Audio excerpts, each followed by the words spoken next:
With regard to the joint meeting, given the COVID, we will impose some restriction on the attendance, and we have to keep our social distancing.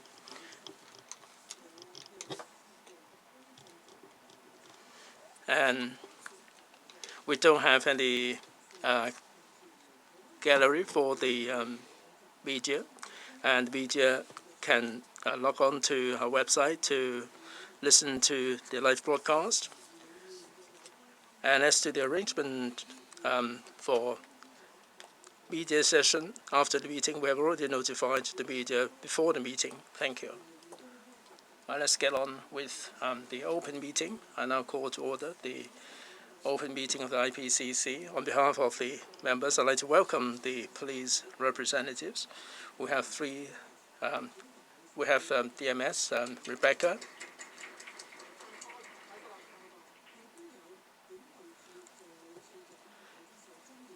We have Anna, Assistant Director, Complaints and Internal Investigation, Monica Young. And we also have a whole host of police representatives. Welcome to you all. I have received apologies from three members, Mr. Lam Ting Kwok, Mr. Douglas Lam, and Mr. Yang Wai Yong. They are otherwise engaged today. Mr. Alex Chu is also otherwise engaged today. Item number 1, confirmation of minutes of the meeting held on September 28th, the open part of the meeting. Unless members have any particular points to bring up, shall we take the minutes as read? Thank you.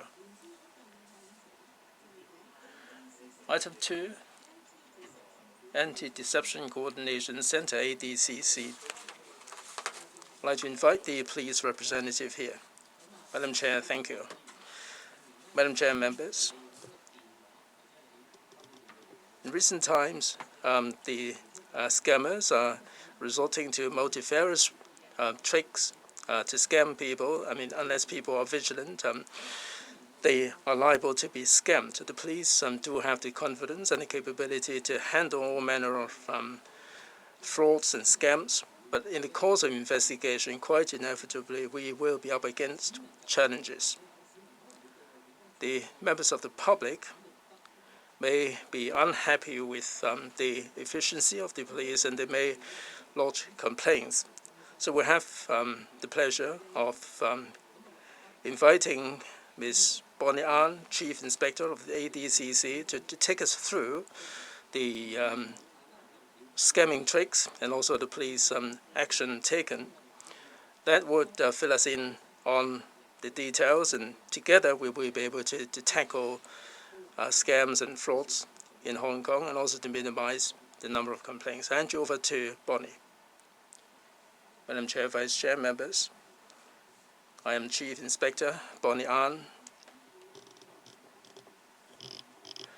Let me brief members on why we're making a report. We have seen a rising trend in crimes involving large sums of money, and we're explaining to members the modus operandi and also the challenges that we face in the course of investigation. Through this IPCC platform, people will get a better understanding of the situation, and we can minimize the number of scams. And we also would like to disseminate the anti-scam messages for the public to guard against scamming. First off, we have a hotline, 18222. Please do remember this hotline. This hotline is providing a 24/7 consultation helpline, and we are operational all year round. And we will explain the situation, whether someone has been scammed. If someone has been scammed, we would let them know a whole series of work, like informing the bank to minimize the risk, and also to get a documentation prepared to report the case to police. So if someone is suspected to have been scammed, whether there has been any financial loss, they should ring 18222 for consultation. I'd like to turn now to the overall deception trend. The grey represents the overall crime, and red represent scams. We have 75,000 cases. Deception represents 8.1%.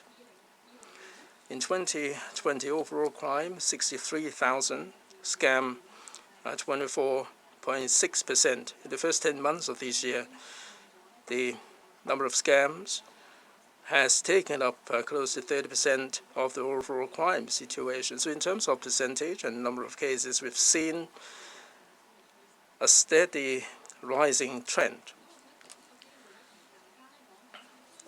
I'd like to take this opportunity to brief members on the prevalent crimes. Now, online purchase fraud. People make purchase online but fail to get the delivery. And also investment scam. People are lured into investment that doesn't exist. Employment scam. People are lured into employment and they will swindled out of the money. And also email scam. They hack into the email system and pretend to be the senior echelon and swindle the staff members. I'd like to focus today on telephone scam and romance scam. They take up a large proportion of the cases, and the amount of loss is really staggering. I'd like to take you through some of the modus operandi, and also in the course of investigation, what challenges the police are up against, and what complaints have they been attracted. Phone scams. Over the first 8 months, we have received 800 or so reports of telephone scams involving 1 billion Hong Kong dollars or more. There are two modus operandi, guess who, and also pretend officials. Now, pretend official cases involve a large amount of money. In each case, it is $1.48 million in each case in terms of loss. Most of the victims are elderly people or students in Hong Kong from the mainland. $1.4 billion represent the amount that one spent on education, or equivalent to the pension. So I'd like to take you through the modus operandi for pretend officials. That the scammers would have a telephone center overseas, and they ring the Hong Kong people, and when someone pick up the phone, the call will be routed to a mainland phone system, and they pretend to be a mainland official, and they would say that the person has already committed mainland offenses in the mainland. And what sort of psychological trick do they use to swindle people? I'd like to take you through some of the modus operandi here. Now, this is a fake arrest warrant. The victim's full name, ID, and the photo appear on this fake warrant. Now, you have this fake public security chop, which looks really authentic, and 90% of people who see it would believe it. People would be really frightened, and they would follow all the instructions given. At this point, most of the people would take them on trust. The second modus operandus is the swindler will be dressed up in uniform, and they are video conferencing with the victims. When the victims are faced with this kind of situation, they would take them on trust and believe that they are genuine officials. And the victims are asked to remain online 24 hours, and so that they are not able to seek help from their friends and relatives.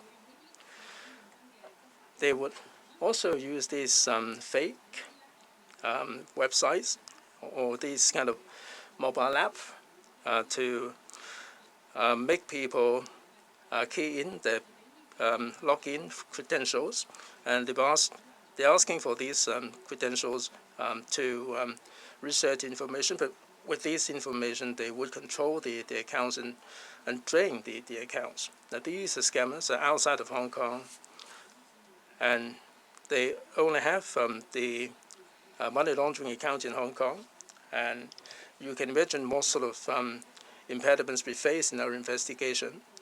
And people who get scammed will lodge a complaint.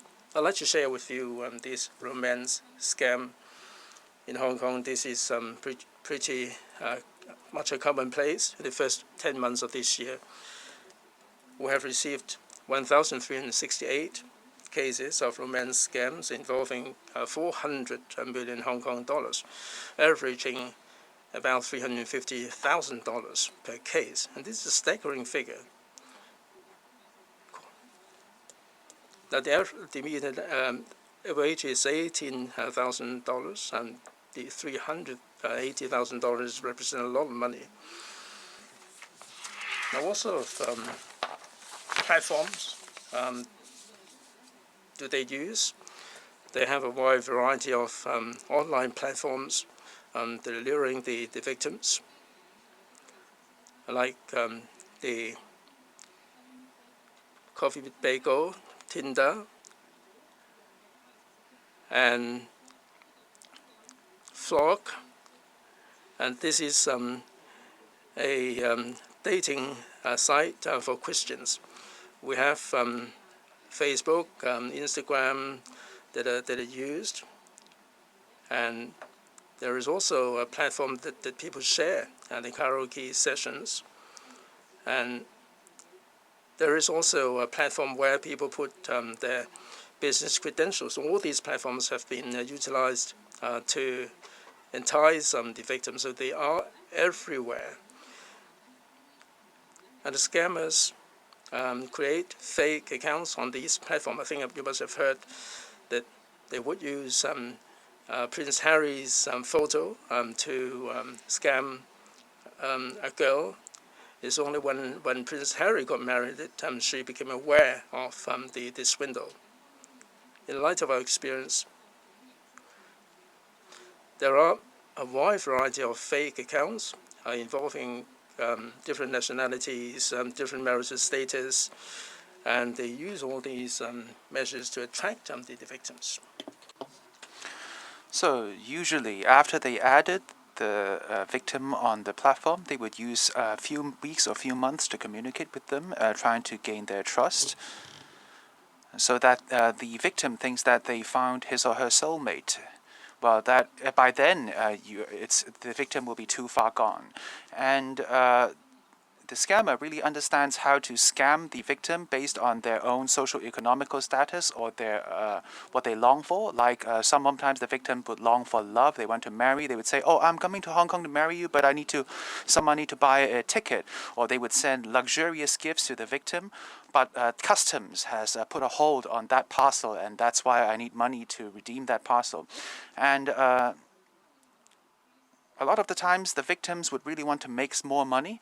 That's why they would lure the victim into making fake investments with a low amount of investments, with low cost and high reward, like some fake investment apps. And through controlling the investment apps, they would be able to get a lot of money out of the scam of the victim. So, for example, the victim invested 40,000 Hong Kong dollars on the app, and within a few minutes, they would make $5,000 of profit. And actually, the scammer would send 45,000 Hong Kong dollars to the victim, and the victim would think, "Oh, I did get that money." So they would believe in that, and then they would invest all their life savings onto this investment scam and be scammed. So if you doubt, if you have doubts about the person that you're dating on these platforms, you could call our hotline 1-822, and we would offer you professional consultations advices to see if you're being scammed. Overall, scammers steal money two ways. Firstly, they would ask the victims to remit funds to designated bank accounts, or sometimes these days they would ask you to send money to e-wallets. Or the second way is to use some malicious apps or websites to force the victim to surrender their passcode of their bank accounts. That's why they could transfer the funds very quickly out of that account. So that's why in our center say that whenever a person you don't know talk to you about money online, they are basically a scammer. You could unfriend them immediately. So this flowchart shows that once the victim's money enters the accounts of these scammers, the scammers, all it takes is for a couple of days for these scammers to break this money into multiple accounts and then send it overseas. So time is of essence. The earlier you call our center, the earlier you file a case, the earlier we can try to deal with this problem. If Hong Kong citizens received a phone call saying that we are an overseas law enforcement agency and you are wanted overseas, or you are being scammed online with romance scam, please do not worry. Call us at 1-822 and we will be able to offer you professional advice. Next, I want to talk about the challenges in investigation and corresponding complaint. First challenge is sometimes it's difficult to identify scammers because a lot of scammers are not in Hong Kong. For example, the people who call to Hong Kong citizens are dial from overseas, or they would have overseas prepaid SIM cards, sometimes called space cards, and they would have multiple fake front websites, and it's very difficult to trace them. And a lot of these social media platform sites are not located in Hong Kong, so Hong Kong police cannot really immediately follow up on these cases. And what will end up is that we will fail to arrest any suspects. The second challenge is sometimes it's difficult to intercept these funds, criminal proceeds, because as the previous flowchart shows that they are very capable of using overseas bank accounts and e-wallets or crypto e-wallets even to launder their money. All it takes is 1 to 2 days. So a lot of the times we are people complain saying that we cannot intercept their funds in a time-sensitive manner. And thirdly, it would take a long time to gather evidence. Because there are a lot of bank accounts involved, we need bank documents, we need to analyze a lot of bank documents, and all that takes time. If cryptocurrencies or virtual currencies are involved in this scam, because these cryptocurrency platforms are not based in Hong Kong, they may not respond to our calls for investigation. And that's why people also make complaints saying that we fail to investigate these cases promptly. So I just mentioned what challenges we faced when it comes to handling scams. We really hope that we could wake people up through education to stop these cases from happening in the first place. In order to do more in this regard, in year 2017, we have set up the ADCC. We provide a 24/7 hotline, 1-822. So if citizens suspect that you are being scammed, regardless of whether you have lost money already, please call our hotline 1-822. We would always have people to listen to you and to help you. So this hotline could wake people up, and also we would teach how people who are already scammed to follow up on their case to mitigate losses. So please work together with us to remind everybody to be aware of such scams. This way we could reduce the amount of scams, and we could also reduce the amount of complaints pertaining to investigations on scams. Thank you, everyone. Thank you to the police representatives for their introduction. Are there any questions or pieces of opinion from our members? It's Bernard. Thank you. Thank you, Madam Chairman. I'd like to thank Bonnie for offering us this brief overview. I think your presentation is brilliant, but it's just a few years too late. So first thing, you talked about email scams. I'd like to share an experience of mine. This is a true experience at my company. So at my company, we have experienced an email scam with an unbelievable level of sophistication. Firstly, they hacked into our system. They saw our international network. They know our international and global executives, and then in the name of these executives, they sent an email to me and then used my email to send an email to our finance department asking them to release certain funds. A long story short, the penetration is unbelievable, unbelievably high, unbelievably deep. So after we found out, well, fortunately, my colleague, well, I was traveling back then, but my colleague sought confirmation multiple times. So when I was in the airport and I saw that email, I called the office. I found out what happened, and quickly I realized it was a scam, and I told the company to call the police. And the first thing the police told us is that, well, have you sent the money out yet? I've sent the money already. It was about 6 million Hong Kong dollars. So it was sent through Hong Kong Bank. So the police officer said, "Oh, it's too late. I think it's too late to mitigate the losses now." So what ended up happening? In the end, after one day, because we talked to Hong Kong Bank since we banked with Hong Kong Bank, so that account happened to be an overseas account, because the funds have to be released by the corresponding bank of the Hong Kong bank. So in the following day, they came able to stop the transaction in their corresponding banks, and very fortunately, we suffered no losses. But this story tells me your unit, do not give up so early, right? Ask around, walk through the procedures, see if the money could be stopped, the transaction could be stopped or whatever. Why do I have that perception? Because back then I was very disappointed after I heard what the policeman said. Well, the police told me that there was nothing to be done, but afterwards the bankers managed to intercept that transaction. So the examples that you've just given, I think, well, everybody here has heard all these examples for many, many times. You know, these cases are nothing new.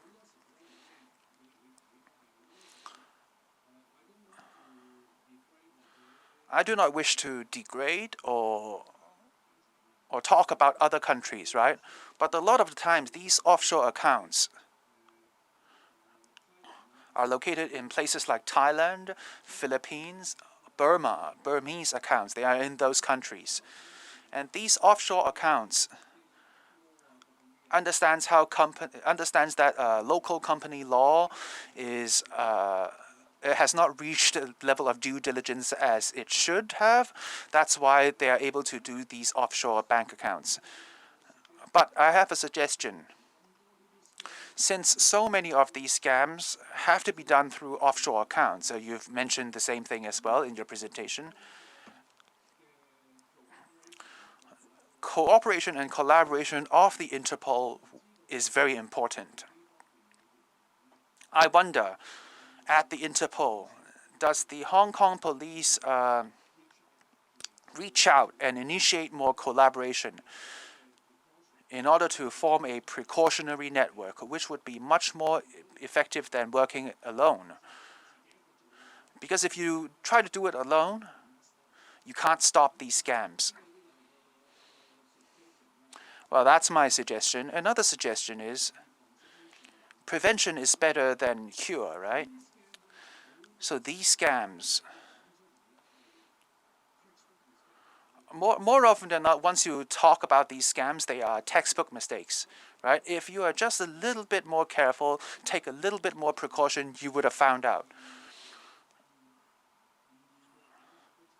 It's not difficult to see through these scams, but I think reminding people is very important. Your message delivered today, I think, should be repeated on television, on media. We should do more promotional campaigns.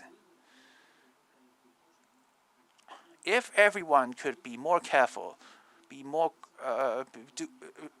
these scams are not rocket science. It's not difficult to solve, but I think reminding people is very important, and we should allocate more resources to talk to the community, to explain these things to the community. That's important.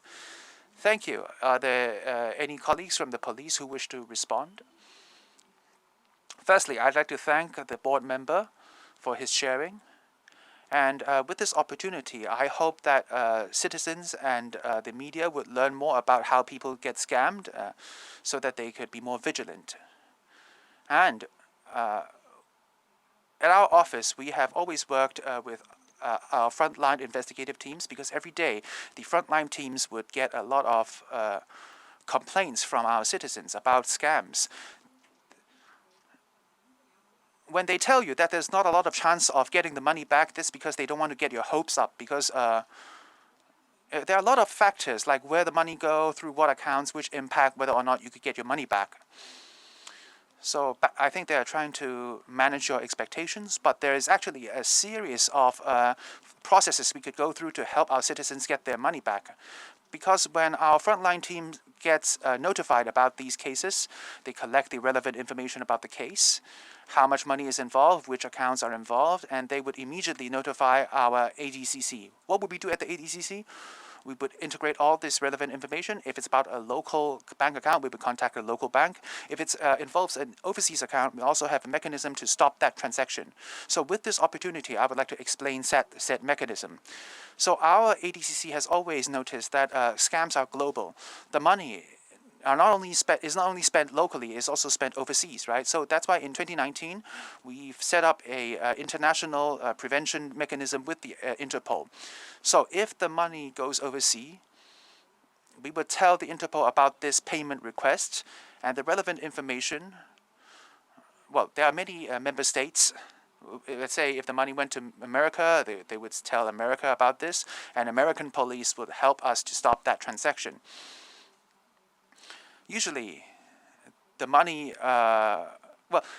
if you manage to report the case within 1 to 2 days, I think it's still quite probable to get the money back through these banks, because, as I've said, intermediary banks are involved before it reaches the end bank account. So that offers us some time to activate that mechanism. I want to share that mechanism with everyone.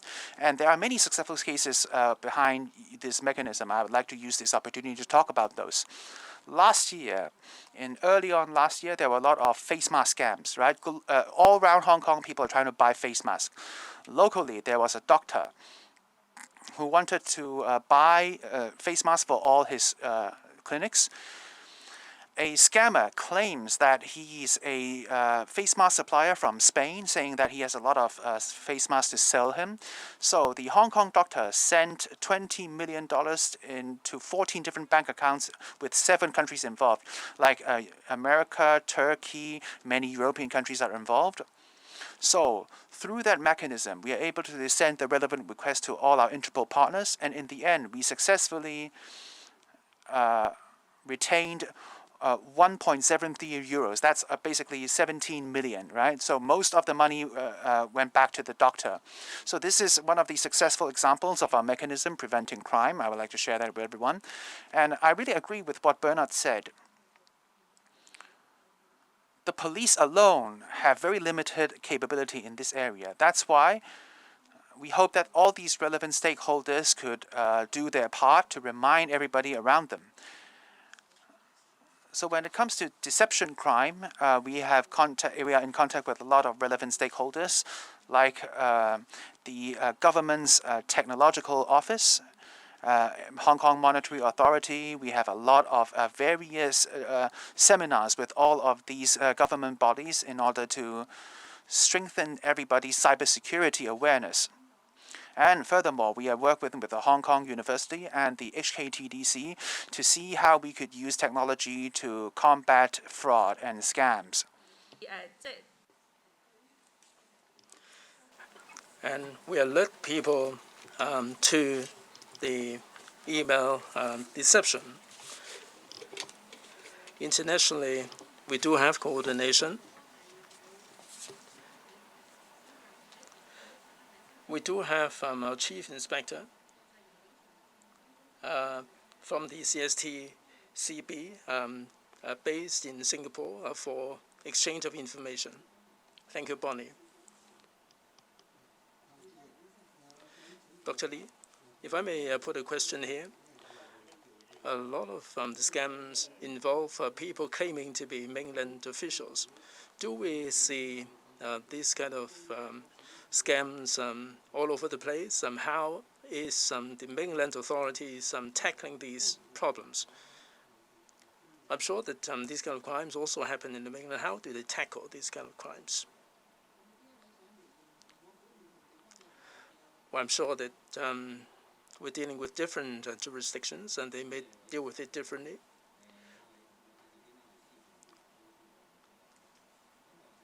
I am from the Commercial Crimes Bureau. In connection with the mainland scams, indeed, there are many scammers who are based in the mainland. In our exchanges with the mainland counterparts, we do believe that prevention is always better than cure. And we do mount publicity and education, and we do have exchanges with the mainland to see how best we can have targeted publicity. Like the member said, prevention is always better than cure.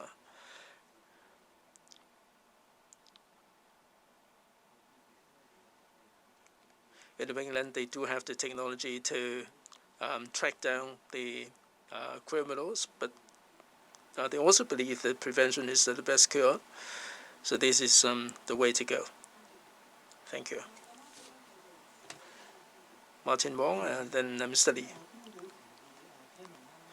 I go along with Clement and Dr. Lee in saying that preventative education is of paramount importance. There are some organizations that are doing education work. We have an investor education committee. They have done an awful lot in this regard. Do we have any technology that can show the most vulnerable age groups, the most vulnerable occupation that is liable to be scammed? Given so many issues, I don't think scamming would command the top priority. But if we can identify the most vulnerable target group, then our publicity and education can be so much more focused and targeted. Thank you. Thank you, Professor. Bonnie, thanks very much for the question. The IPCC subscribes to your views. Many of the scammers are targeting at different victims, so we will look at the targets and focus our publicity on these potential victims, like phone scams. Here in Hong Kong, there are two kinds of people who are most vulnerable. You may be surprised to hear that those below 30 are most vulnerable, these young people, and also those above the age of 60. Now, those below 30, many of them are mainland students studying in Hong Kong, and those above 60, they are senior citizens, and they are not receptive to the anti-scam information. So we would mount a more focused publicity. Let's say those below 30, the mainland students in Hong Kong, what are we doing? We would liaise with the local universities and disseminate the anti-scam messages through the universities, through email, and webinars are organized to disseminate the messages to the campus. We'll also get in touch with the mainland student associations. Upon arrival in Hong Kong, they would get the information in their information pack. So upon arrival in Hong Kong, they will be alerted to the most prevalent kind of scams in Hong Kong, targeting at the mainland students. For those senior folks above the age of 60, as you understand, it is hard for the senior citizens to learn new information. There are many senior citizens who are staying with foreign domestic helpers. So we have got in touch with the Indonesian and Philippine consulate to mount some publicity in their respective languages, and also the modus operandi and also the characteristics, like the senior citizens who otherwise would not be using e-banking, would use e-banking, and they would not otherwise be using mobile phones, and they are starting to use mobile phones, and we will alert the domestic helpers to all these modus operandi, and they're encouraged to call through 18222 to find out more about the situation. So these are the initiatives, focused initiatives that we have taken. Mr. Lee. Dr. Lee asked a question about the mainland situation. And they do receive these kind of scamming calls as well.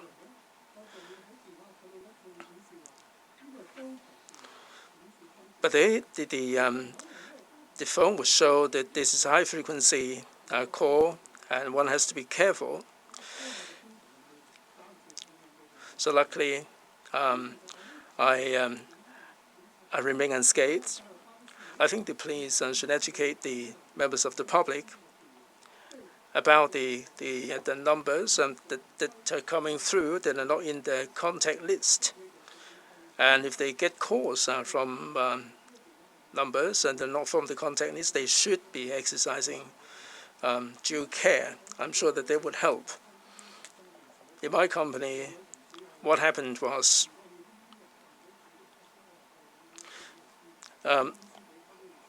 one of the colleagues exposed the password, and something untoward happened. Someone hacked into the system, and they hacked into the administrator's computer and changed all the password. Instead of 8-digit, they have 2,000-digit password, and they send the emails to the administrator, and they're demanding the bitcoins, loads of bitcoins for a solution. We picked it up pretty early, and the software became dysfunctional, and we lost quite a bit of data, but we didn't lose much.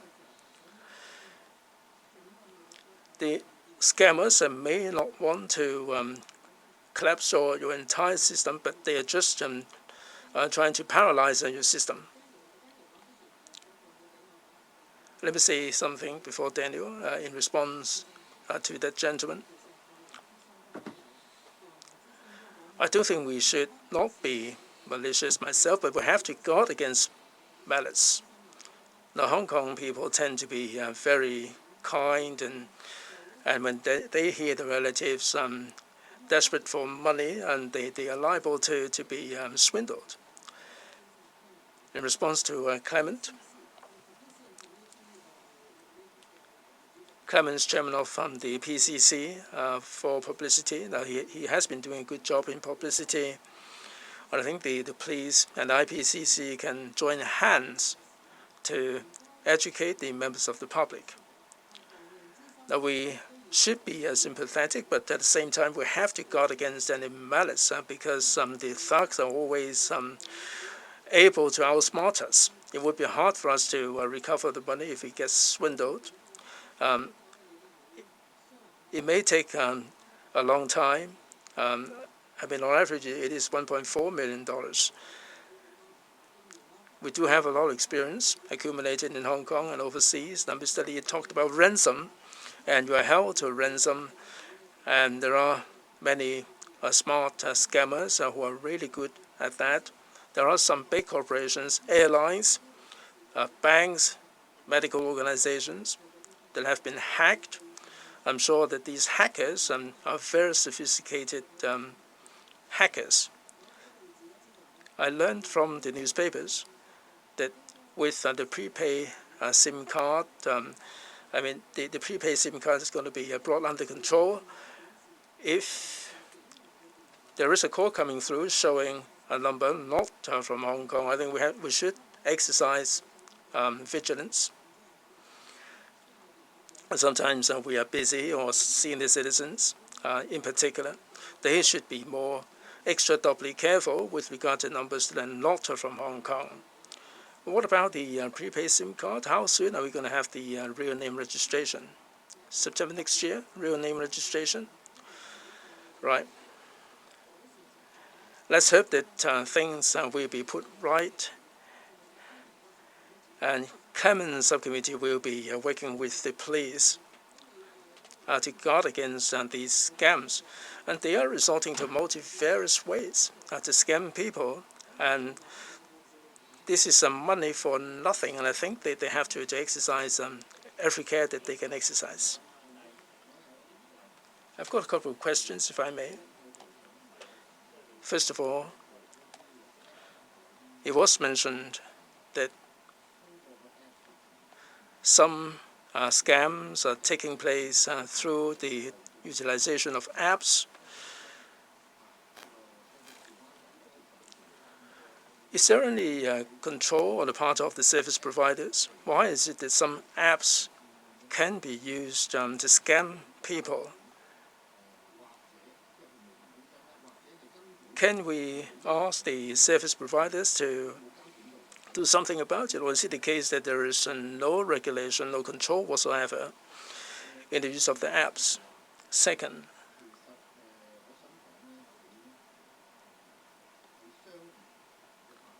in the commercial world,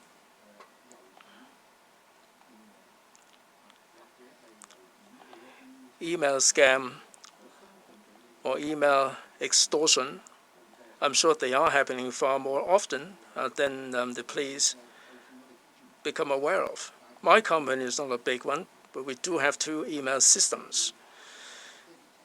In the past 7 to 8 years, or however many years, almost like every single week, we have a wide variety of fake emails or extortion emails and all manner of emails.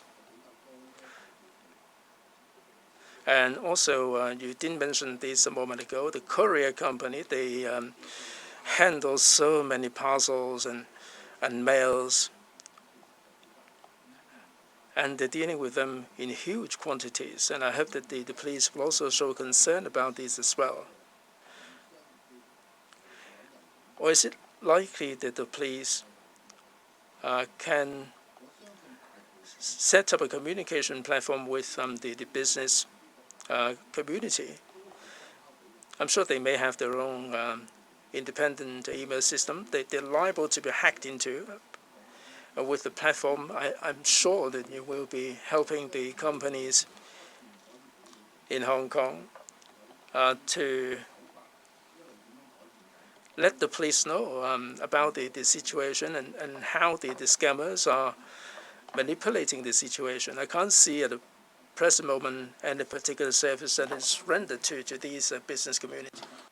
So the third issue I want to talk about is that, as I previously mentioned,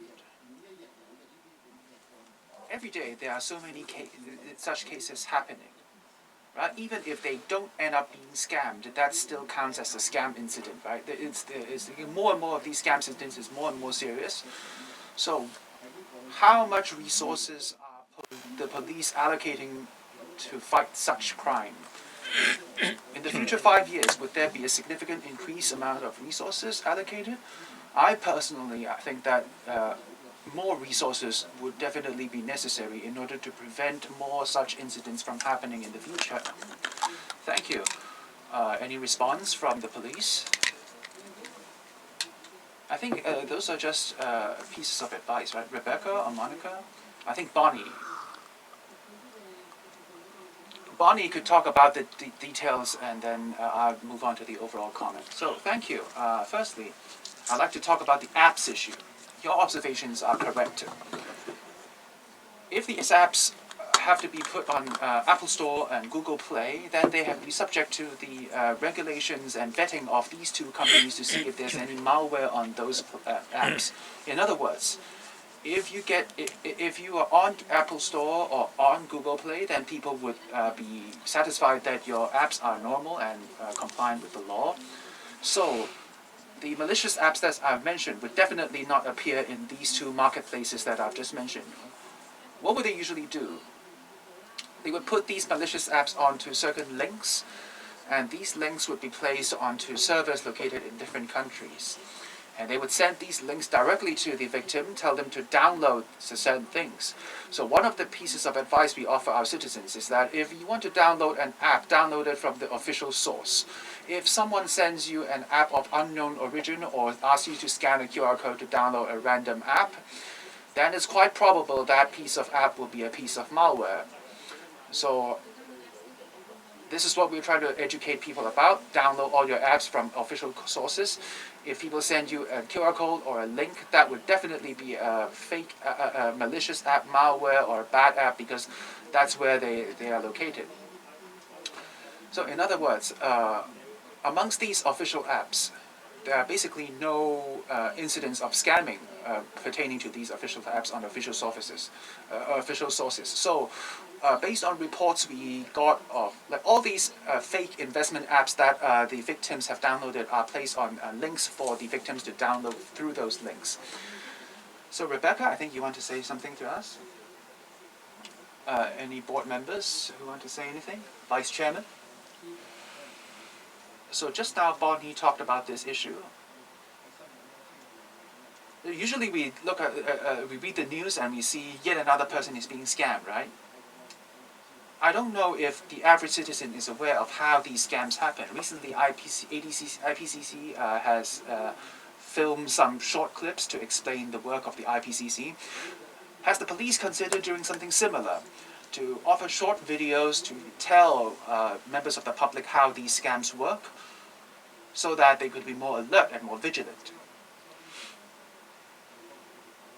Especially when it comes to getting calls, especially calls from overseas, like from UK, well, they would say +62 or plus something other country code saying that is an overseas call. So, you know, it's the basically always phone calls from those several countries, right? So could the telecommunications company remind these citizens, right? I wonder if that's technically possible, to send them an SMS to alert them about foreign calls. Are there any response from the police? Bonnie, please. Thank you. So with this opportunity, I would like to once again explain this to our citizens. So the police has talked to the communications authority to ask them to show the citizens that a certain phone calls comes from overseas in terms of origin. So we have implemented a new policy. If you are dialing in, if the call is coming from overseas, then the call would start definitely with a plus sign, right? If you get a call which says +852, that's definitely from overseas, and it's quite probably a scam call. So with this opportunity, I once again tell everybody, if you get a call which says +852, it's most likely a scam call.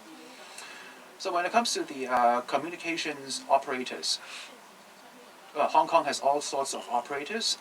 They all have their own ways to remind their clients whether any risk is associated with accepting a certain call.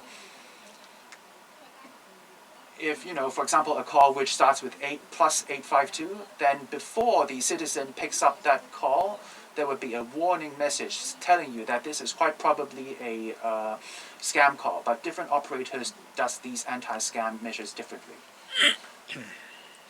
Lisa, so Bonnie, you just mentioned one thing which very useful. And I was thinking, you talked about romance scams just now, right? So you said a lot of these victims are on social media. Are people on social media at higher risk, or people on Tinder at a higher risk? And could we work with them to show certain information on that platform itself? Because we know which apps are high risk, and we would send them relevant information. And prevention is definitely the best approach here, right? You know, it's very difficult to pursue this matter after the fact. Furthermore, let's say I have reported my case to you. What are my odds of getting my money back, right? I know it's very long odds, but how long are those odds, right? So any supplementary information at this stage with regards to those issues? Thank you for your question. So with regards to the romance scam apps, we can see that there's so many different apps, right? In the age of information, it's very easy to write a new app, and they would be showcased on Hong Kong's social platforms as well. So it's difficult, like how could we remind these providers that there are such incidents happening? Actually, they are not very willing to remind their clients about these things because they want their clients to use their apps, right? So because we have different priorities, it makes our work more difficult. But we have done work.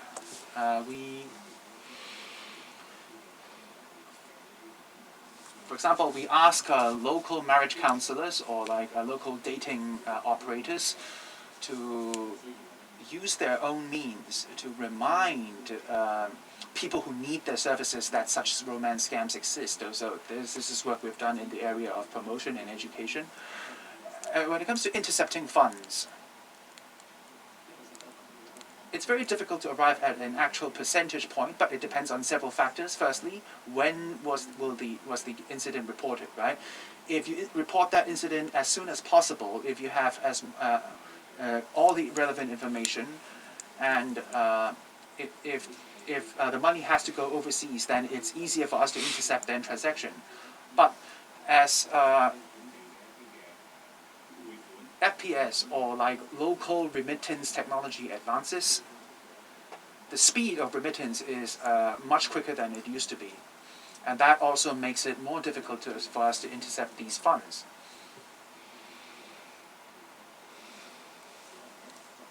But these days, when we are intercepting funds, apart from the we would do a bit more in depth, like we don't just stop these funds on the first layer, even at the second layer or third layer account, we are trying to race against time to intercept as much funds as we can. Thank you. I think there was a TV show where you guys provided information, right, to say that well, these call centers, they would have dozens of PCs trying to dial all these, do romance scams, and you have a manual. And in the manual, there is all these, like there's a manual which teaches scammers what key phrases to use to scam people at what stage of the conversation. Could you have like, could you publish these manuals onto our programs, right? Because at least we could laugh at them, you know, if we could make fun of certain things, we won't be scammed. You know, in the past, there was like these guess who scams, right? These days, whenever I guess who scams, I would say, you guess who I am, right? It's just a joke. So right now we're overrun by a little bit, but of course, if board members wish to raise any further issues, we would like to provide every opportunity for our board members to express themselves. Helen, one or two more questions, we'll move on. Simple point. Thank you, Chair Lady. 2 points. Firstly, I remember many years ago there was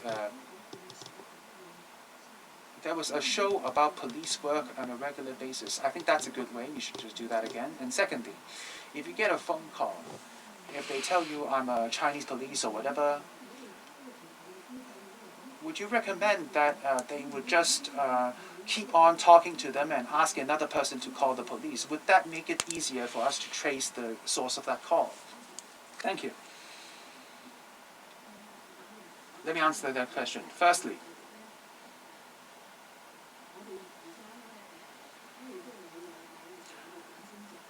every week we have a live stream show to offer police-related information, but this is an online live stream. You have to access online.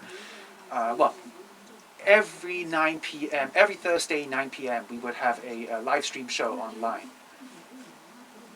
But a lot of people who get scammed are old people, right? They don't watch live streams. Well, that's quite correct. I think we are targeting different segments of society. So are there further questions about the presentation? Let me summarize everything simply. Firstly, I'd like to thank all our members. You guys have raised a lot of meaningful points on the issue of scams. And I could tell you,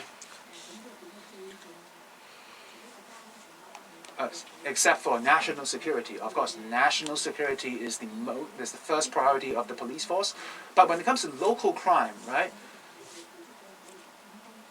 Anti-deception is definitely an area where we have focused a lot of our resources and efforts on. And I'd like to tell all the board members, I hope people understand that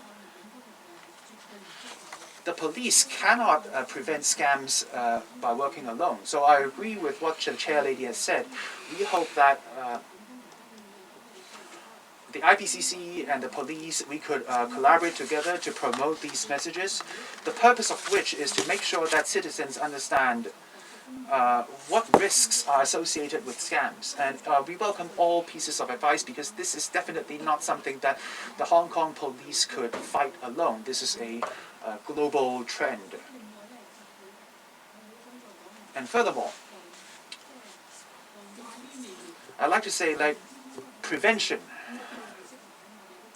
and vigilance is definitely the key in anti-deception. So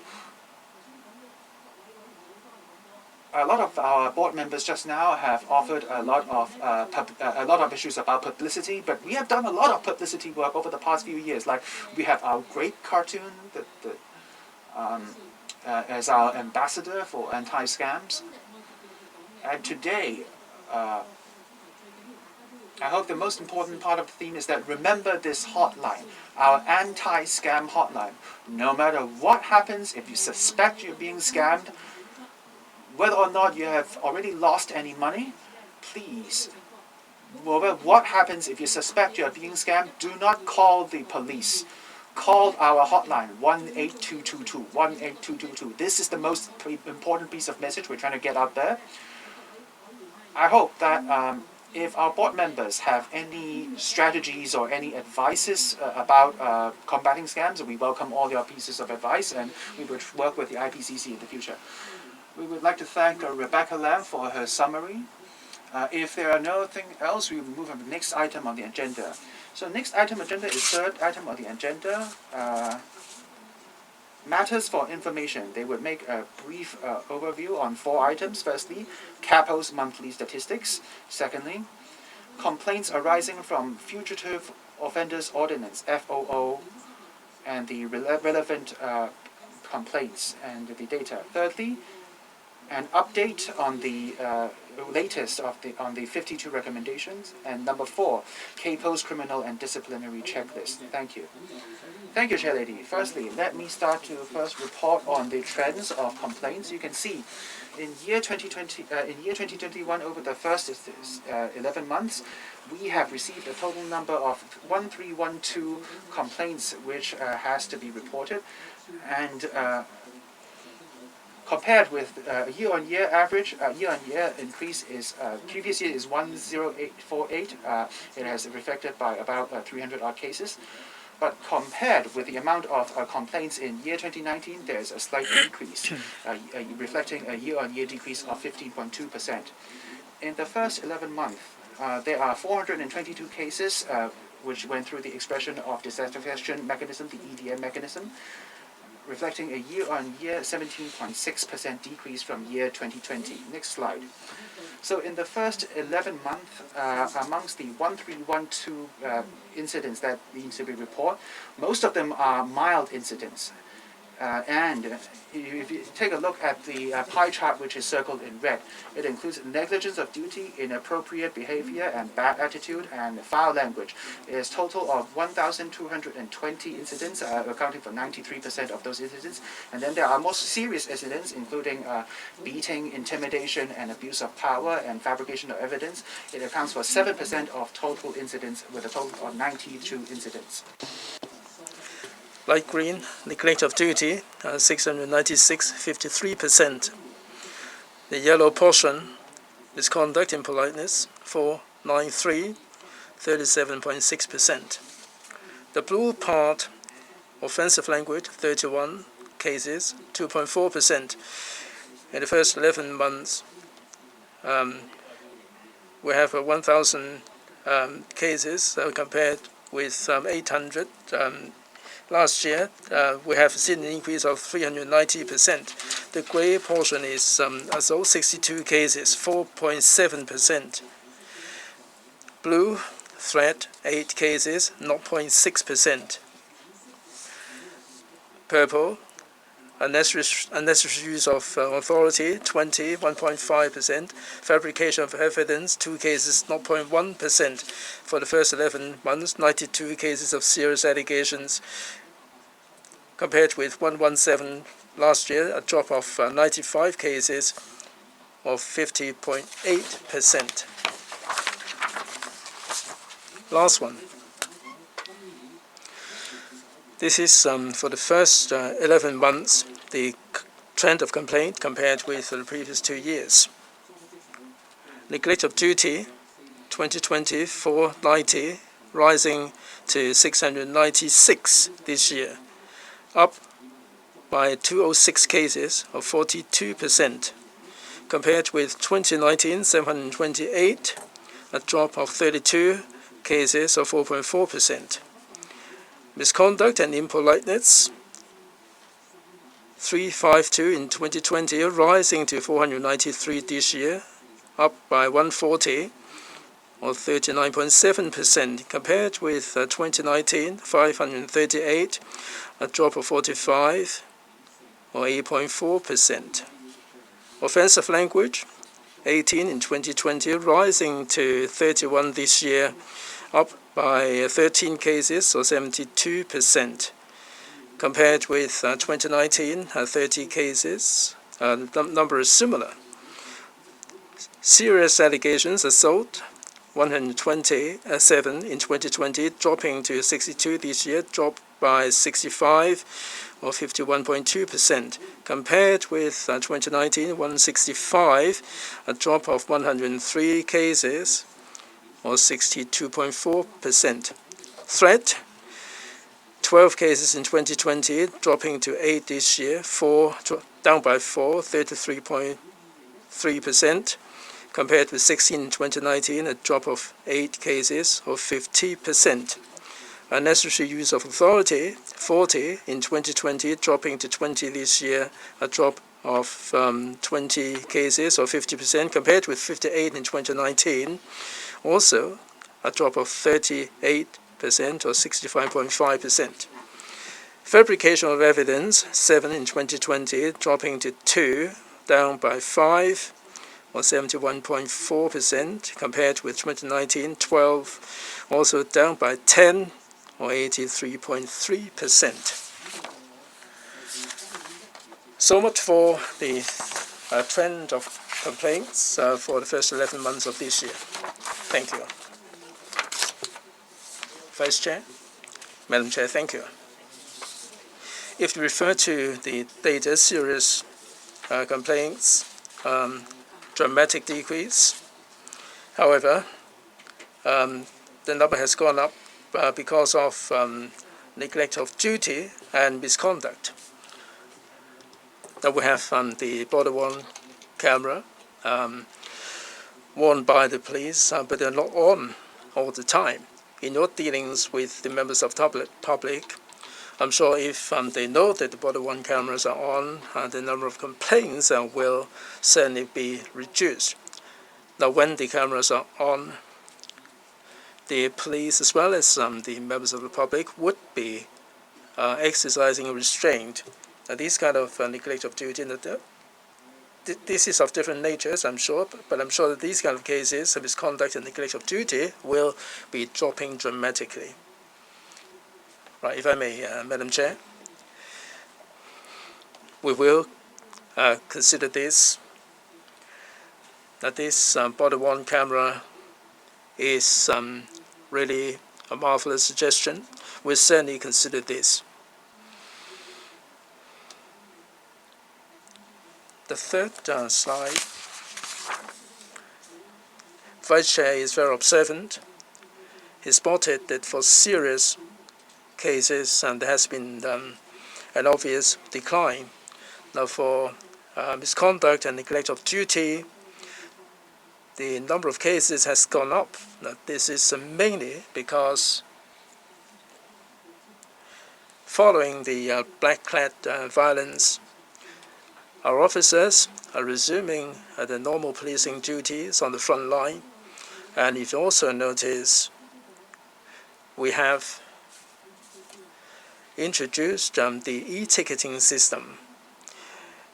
In terms of the traffic offense and law enforcement, we have redoubled our efforts.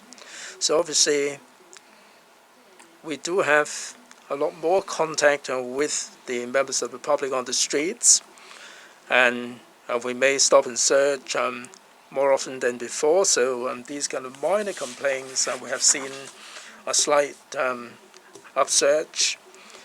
Other than the Vice Chair's suggestion, we also conduct a review internally to see how we can ramp up public understanding of our law enforcement action. And when we deal with the complaints and when we deal with the situation on the spot, we will be exercising and discharging our duties more professionally. Thank you. Thanks very much, Rebecca. Any further questions regarding the statistics? If not, shall we move on to the next one, please? The 52 recommendations. Statistics arising from FOO. Simon, can you turn on the mic? Madam Chair, thank you. I'd like to make a report regarding FOO-related cases. As of 24th November, we have received 1,949 cases involving 9,143 complainants. There are 618, or 31.7%, are RCs, involving 673 complainants. 1,331 NCs, or 68.3%, involving 8,470 complainants. For notifiable complaints, we have minor allegations, 358. 186, misconduct. Speaker not coming through. Impoliteness, 42%, 6.8%. Impoliteness, 11 cases, 1.8%. Offensive language, 11 cases, 1.8%. Police procedures, 1 case, 0.2%. Speaker not coming through, but interpreter is trying. Assault, 115, 18.6%. Unnecessary use of authority, 132, 21.3%. Threat, 11, 1.8%. Fabrication of evidence, 2, or 0.3%.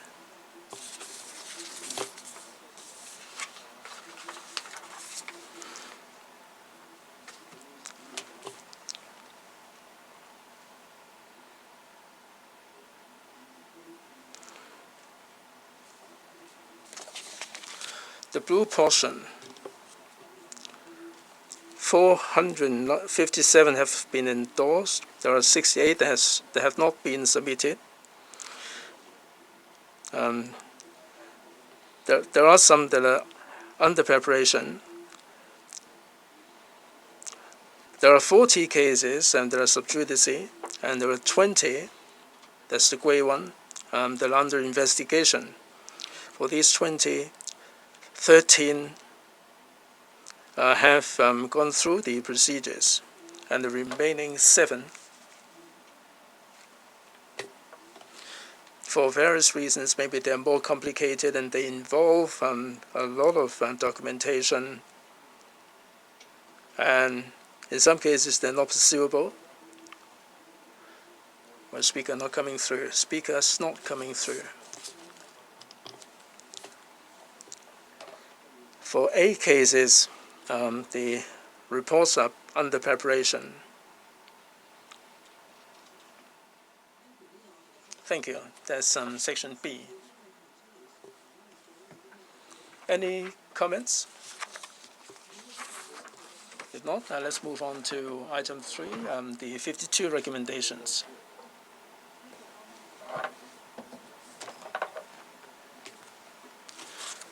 Speaker not coming through. Speaker not coming through.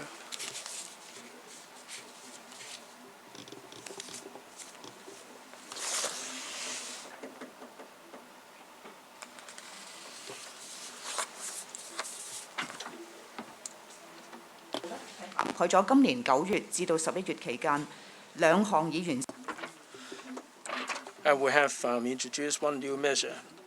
For the two measures completed, they're number 5 and number 9. And for the together with the completed measures, we have completed 39 items of the recommendations. We have introduced 70 measures, and the progress is satisfactory. For the fifth recommendation, that is to second full-time staff from the DOJ in order to enhance legal support. In Q1 next year, there will be 2 senior government counsel. They will be on secondment to the police. They will be offering legal advice in terms of operation. For the 9th recommendation, as to whether we should put together a code of practice together with the media, we have liaised with 31 organizations from television, print media. 113 media representatives have been consulted, and it shows that the media are of the view that at the present moment there is no need to have any common code of practice together with the police. If anything, the trade should come up with their own code.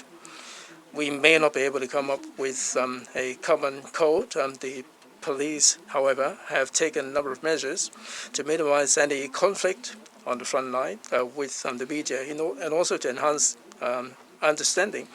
We have increased the manpower for the media officers. We also use the cordon line to mark the area, and we also organize some exchange sessions for the police and the media to engage in communication. On the basis of not interfering with the police operation, we can both discharge our duty to ensure our safety. The police will follow up on the IPCC's other recommendations and bring members up to date on the progress. Thank you, Monica. Any questions? No? All right, let's move on to the last item, CAPO's criminal and disciplinary checklist.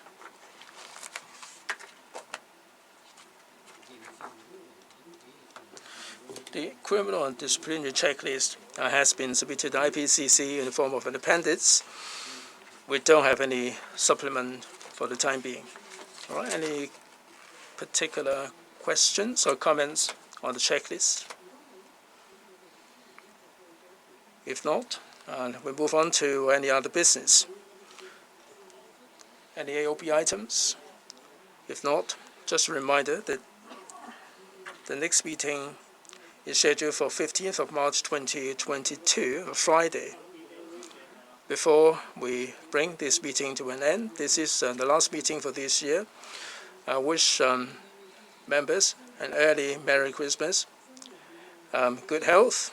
Our New Year resolution is that we'll come out of the COVID. We wish everybody good health. In the coming year, we should be able to get rid of the face mask, and we should be able to go back to the way we lived in the past. See you next year. Thank you.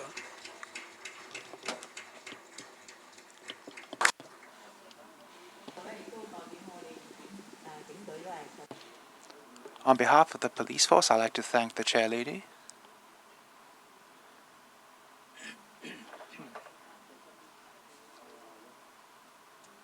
Thank you for all the advice you've given us over the years on our work.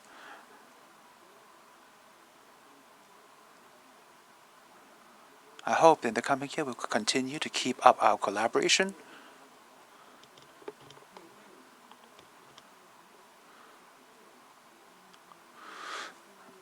We would like to thank Barry Tin's support for his tenure over the past 6 years.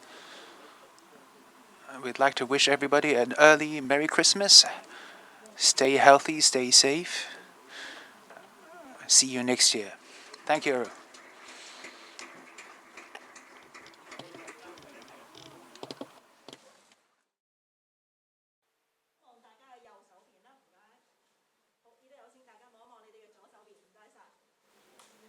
Okay, thank you.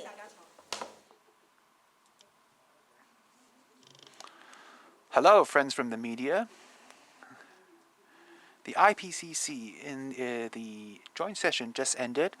We have heard from the police reporting on their work at the ADCC. We know that the center is adopting various means to combat various types of frauds, and they are proactively setting new strategies to prevent scams. They are trying to educate the public to keep them on the high alert with more vigilance to stop these scams before they happen. Similarly, the IPCC has adopted various ways to maintain a fair and transparent system to the public. We would independently review every case put before us to educate the public on their rights and obligations, and we would offer a macroscopic analysis on why these complaints came to be and what trends do they show. In the previous years, the IPCC has proposed 52 recommendations to the police. Actually, in the past years, we have offered a total of 180 different recommendations to the police, covering many aspects of police work, including amending the processes and procedures, and to enhance the training of police personnel, etc. All of these recommendations are not only relevant to these complaints and enhancing the quality of service police provides, they are also quite relevant to the day-to-day lives of our citizens. The police is constantly improving and optimizing their work. In order to understand the latest progress made in these areas, myself and my colleagues at the IPCC, we went to the Ngau Tau Kok police station to take a look at a new generation of police station reporting rooms to learn about the latest technology and electronic systems and how they could effectively provide more convenient services for our citizens, and at the same time try to help alleviate stress on manpower during peak hours and reduce the amount of time that our citizens have to wait in reporting rooms. Apart from these optimization measures and comments on daily work of police, as you know, in May of year 2020, the IPCC has published a specific report on. We have proposed 52 forward-looking recommendations for improvements that the police could do in handling large-scale protest events. These recommendations will be followed up upon by the police. In the past 5 months of my tenure, the IPCC has placed close attention to the police's work, and through the public session of our joint meeting with the police, we let the public know what the police have done in these areas. To date, the police have implemented 39 of our recommendations, rolling out a total of 67 different new measures. The progress is satisfactory, and we will continue to follow up.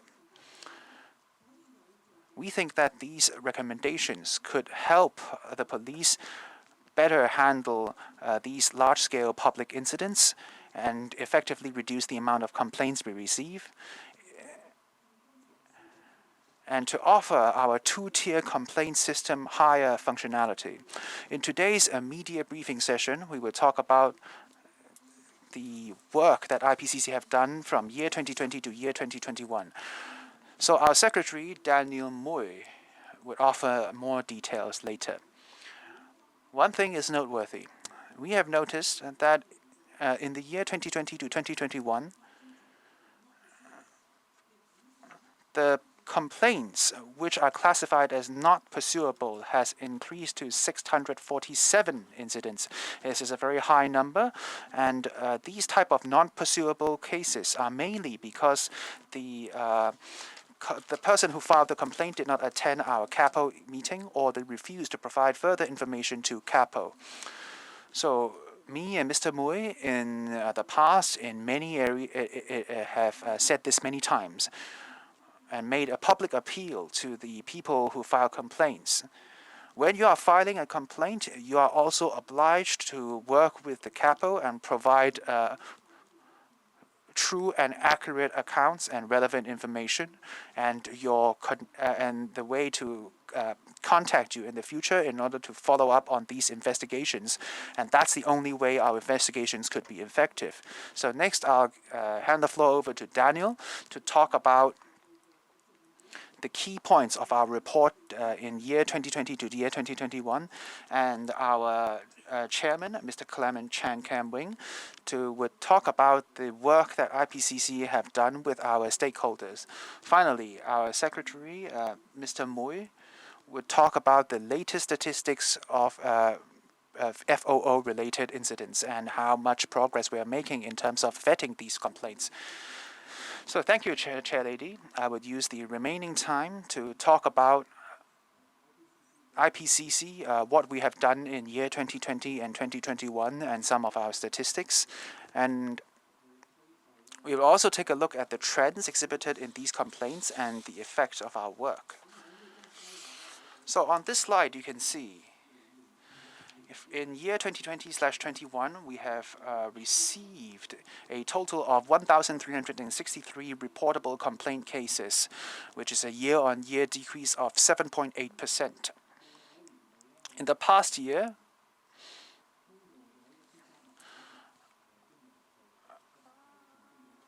we have handled 1,478 incidents, increase of about 7%.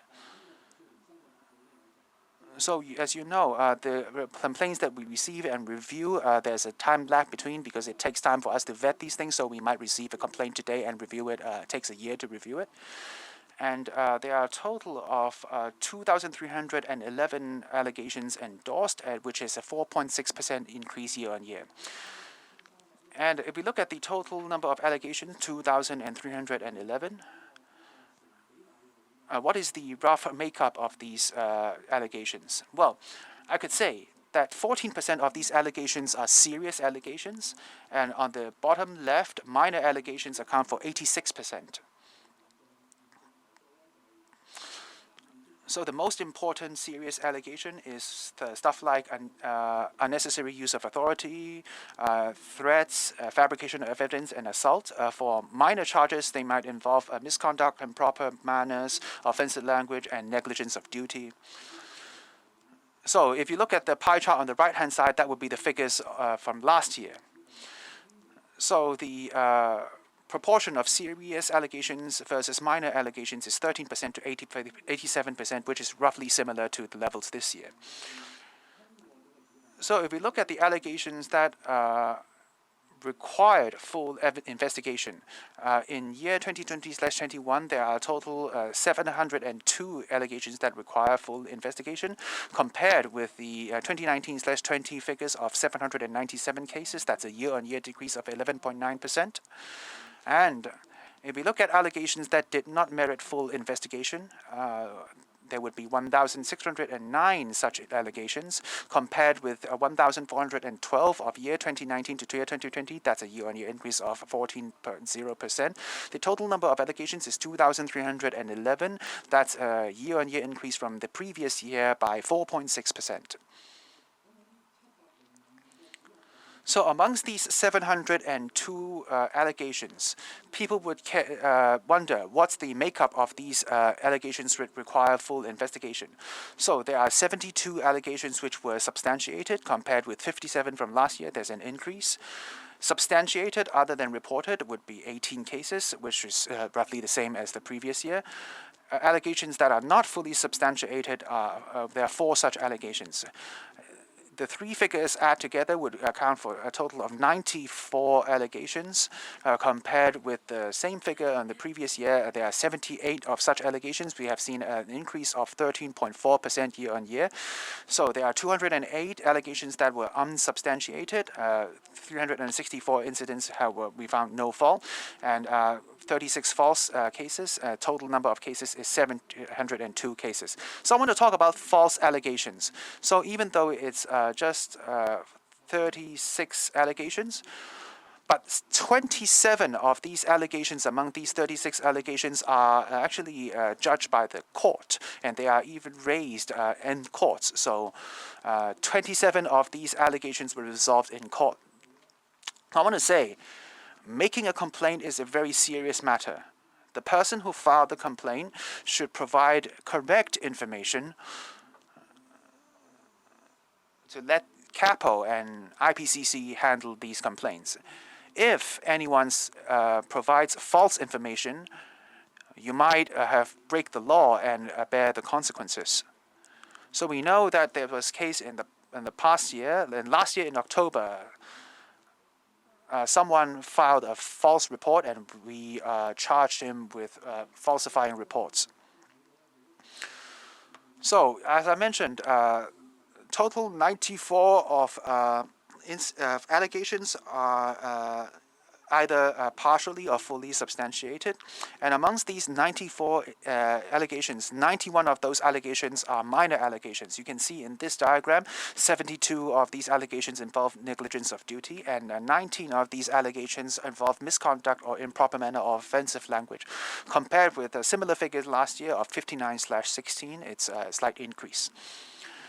So in this diagram, you can see that, as I've previously mentioned, there are 2,311 allegations, and what the ratio is the makeup would be. So a bunch of cases did not merit investigation.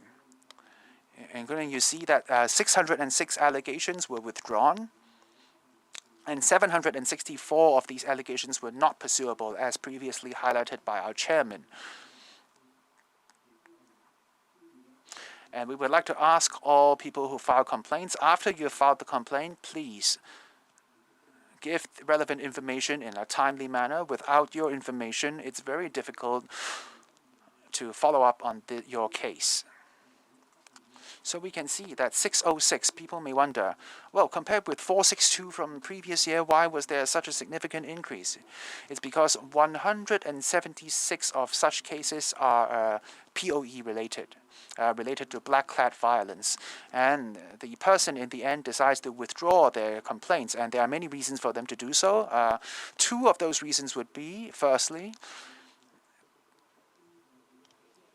after the CAPO has explained to them why did the police do what they did back then because of the what's happening back then, and they were satisfied by the explanation. That's why they withdraw that complaint. And secondly, they want to tell the senior management of the police what they have, what opinions they have, and after they have told the police about their opinions, they feel there's no need to proceed with their complaints. What about the not pursuable part? People may wonder, well, for these not pursuable cases, do they all involve the person not coming out with helping the investigation? Actually, 80 to 90% of these cases because the person who filed the complaint in the first place does not provide any information. That's why we cannot investigate it. And there are 90 cases that are substantiated, or SOTR. And what about the disciplinary action? There are 87 police officers that have been subject to different discipline, 7 disciplinary reviews, 28 warnings, and 52 advice, up by 7 compared with last year. So the number is roughly the same, despite the increase by 7. When we look at the cases,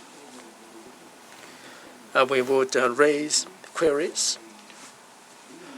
Last year, we issued 1,445 queries when we scrutinized the cases, up by 16.2%. And 50% of the inquiries involve the follow-up information on the part of CAPO, or we asked them to make clarifications, and there are 20-odd% in which we clarified with CAPO about the classification. And after discussion, the CAPO changed the classification. I mentioned change of classification. Last year there were 197 cases in which, following our inquiries and following discussion, the classifications were changed, and 34 reclassified to substantiated, 4 reclassified to not fully substantiated, 38 this year. Last year was 40, so the number is similar. If there are faults, we would follow up seriously. And if there are no faults, we also have to flag this up. And 81 were reclassified to no faults. And there were 8 cases that were reclassified as false.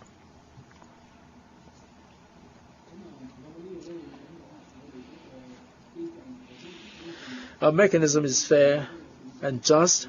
It is instilling confidence. We rely very much on the 120 observers who were making the observations to make sure that what CAPO did was fair and just.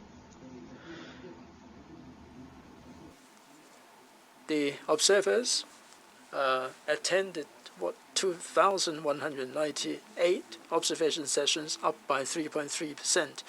The attendance rate stands at 98.7%. I'd like to take this opportunity to thank the 120 observers. They are unremunerated, and they are serving the committee on a voluntary basis. And they spend half a dozen hours on some cases, and they will have to travel to the middle of nowhere and to attend the observation sessions in police stations in faraway places. So I'd like to register a vote of thanks for their contribution.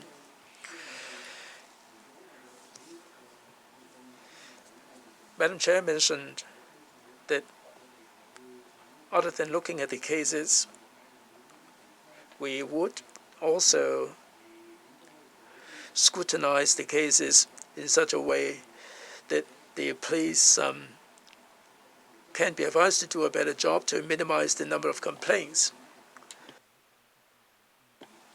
22 recommendations were made regarding police practices and procedures. It is up by 5 compared with 17 in 2019-20. That doesn't include the 52 recommendations in the Thematic Study Report.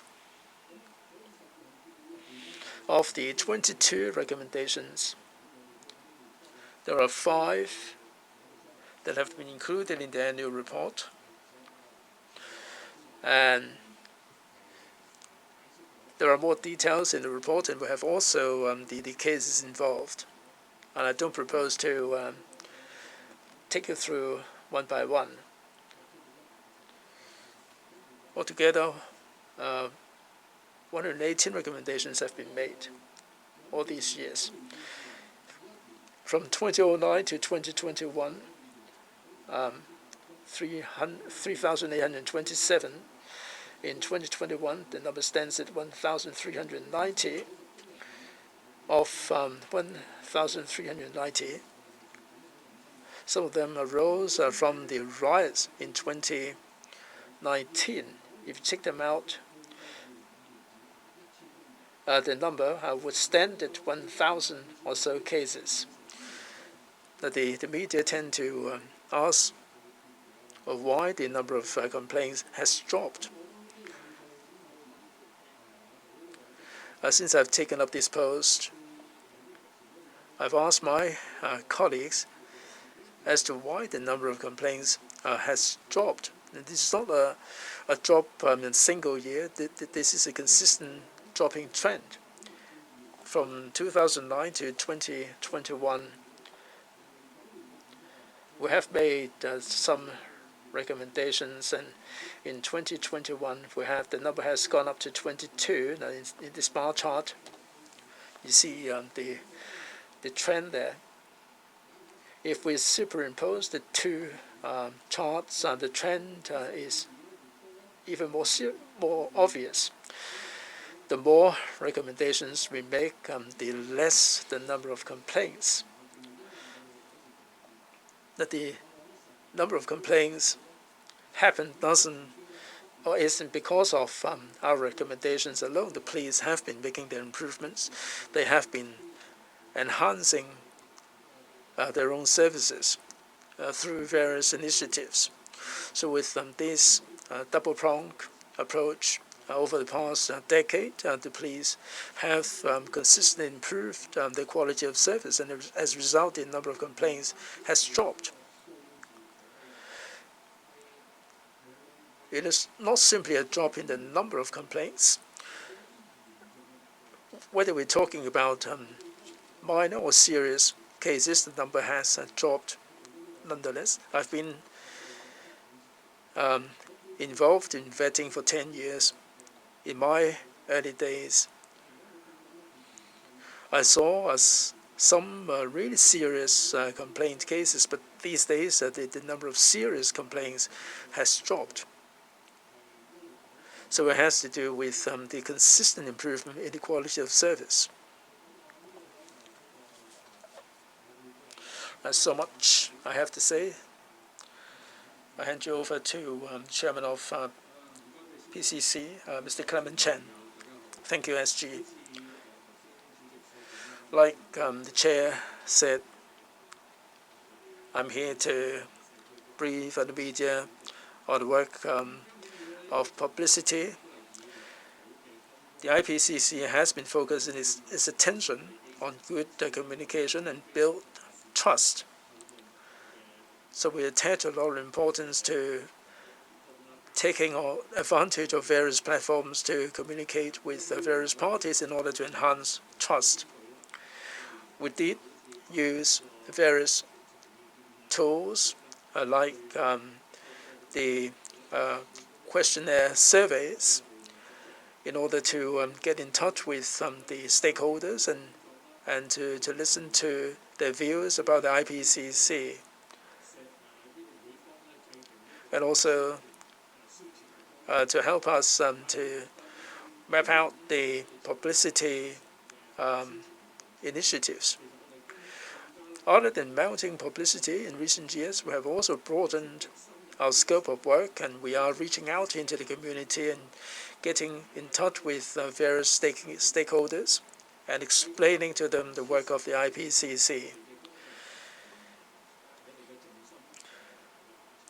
In order to highlight our focus of work, as chairman of the Committee on Publicity, we have decided to retitle our committee to Publicity and Community Relations Committee, or PCC in short. In terms of publicity, we have, during the report period, 27 press conferences and publicity interviews.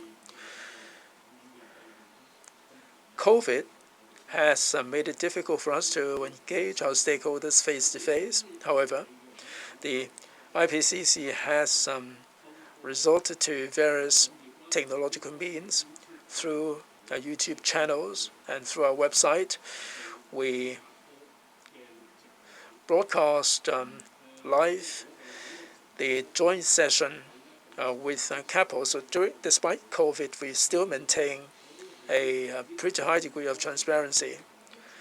I'd like to thank the media for their support, and through the airwaves and through the media platform and the print media, you have done a good job in publicizing the work of the IPCC. Over the past 4 years, through the police briefings and through visits to professional organizations and through a visit to the DFCCs and through our talks in tertiary institutions, we managed to get in touch with 30,000 stakeholders and have exchanges with them. At the beginning of this academic year, the IPCC has embarked on a whole series of campus initiatives. We organize online talks, and we also visit the schools and brief them on the functions of the IPCC and also the obligations on the part of the complainants. We also analyze the complaint situation and explain to the teachers and the students about the fairness and evidence-based two-tier complaint system.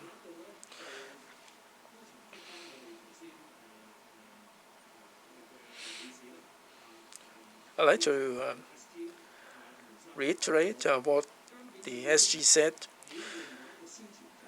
The other focus of our publicity on the part of the IPCC is to let the public know that by scrutinizing the trend of complaints, we are making a lot of recommendations for improvement to the police. And through these recommendations and through the proactive response on the part of the police, the number of complaints has dropped drastically over the years. That's because the IPCC and CAPO have been enhancing their work, and that has gone a long way to instilling confidence and trust in the two-tier complaint system. So over the years, the achievements are plain for everybody to see. The number of complaints has been decreasing. Another key part of our work is to put together a TV documentary on the part of IPCC. This is aired in TVB and also in the media, in the social media platform, and through Facebook, Twitter, Instagram, MTR, the body of the buses, we are mounting multi-directional publicity campaign in order to reach out to people of all ages and people of different strata, in order that people would understand the focus of an IPCC's work. And we're pleased to see that the publicity for this documentary has been going pretty well. And we will be mounting various community work to brief the members of the public on the core values of this two-tier system. Peering into the future, the IPCC would very much hope that we will be able to maintain liaison and interaction with the public, and I hope that the media will give us as much support as possible and promote the better understanding of this two-tier system, and also to buttress the trust and cooperation with the IPCC. I hand it back to Daniel for the public activities and all the rest of the complaint figures arising from this, and also the scrutiny progress. Thank you. So I'll now share the figures of complaints arising from FOO-related public order events. So in other words, the complaints arising from the riots. So we say this is FOO case.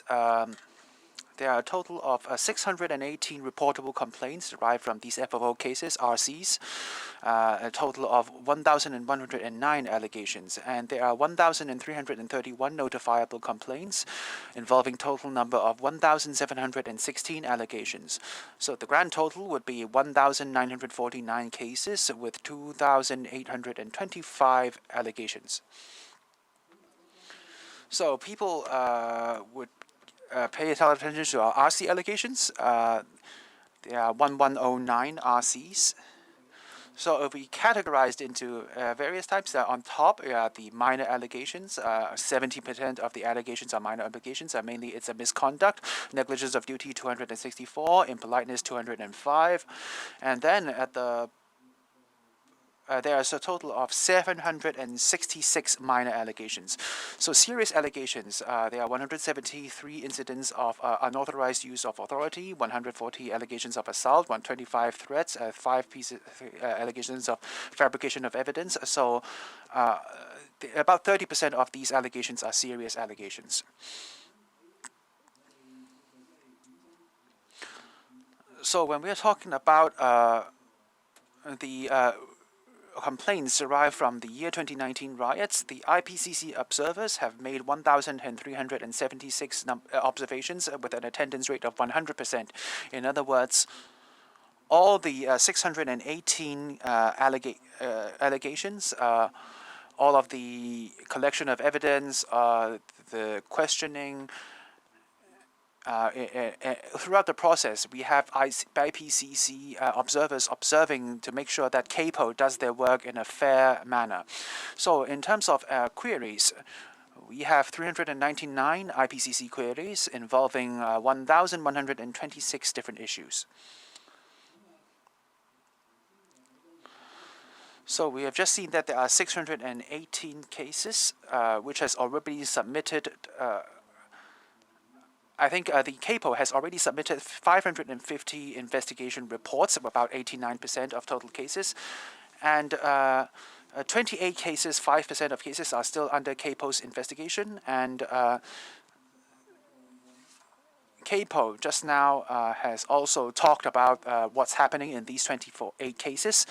Amongst these 28 cases, 13 of these cases are sub judice. The case is just concluded and we have just began investigation.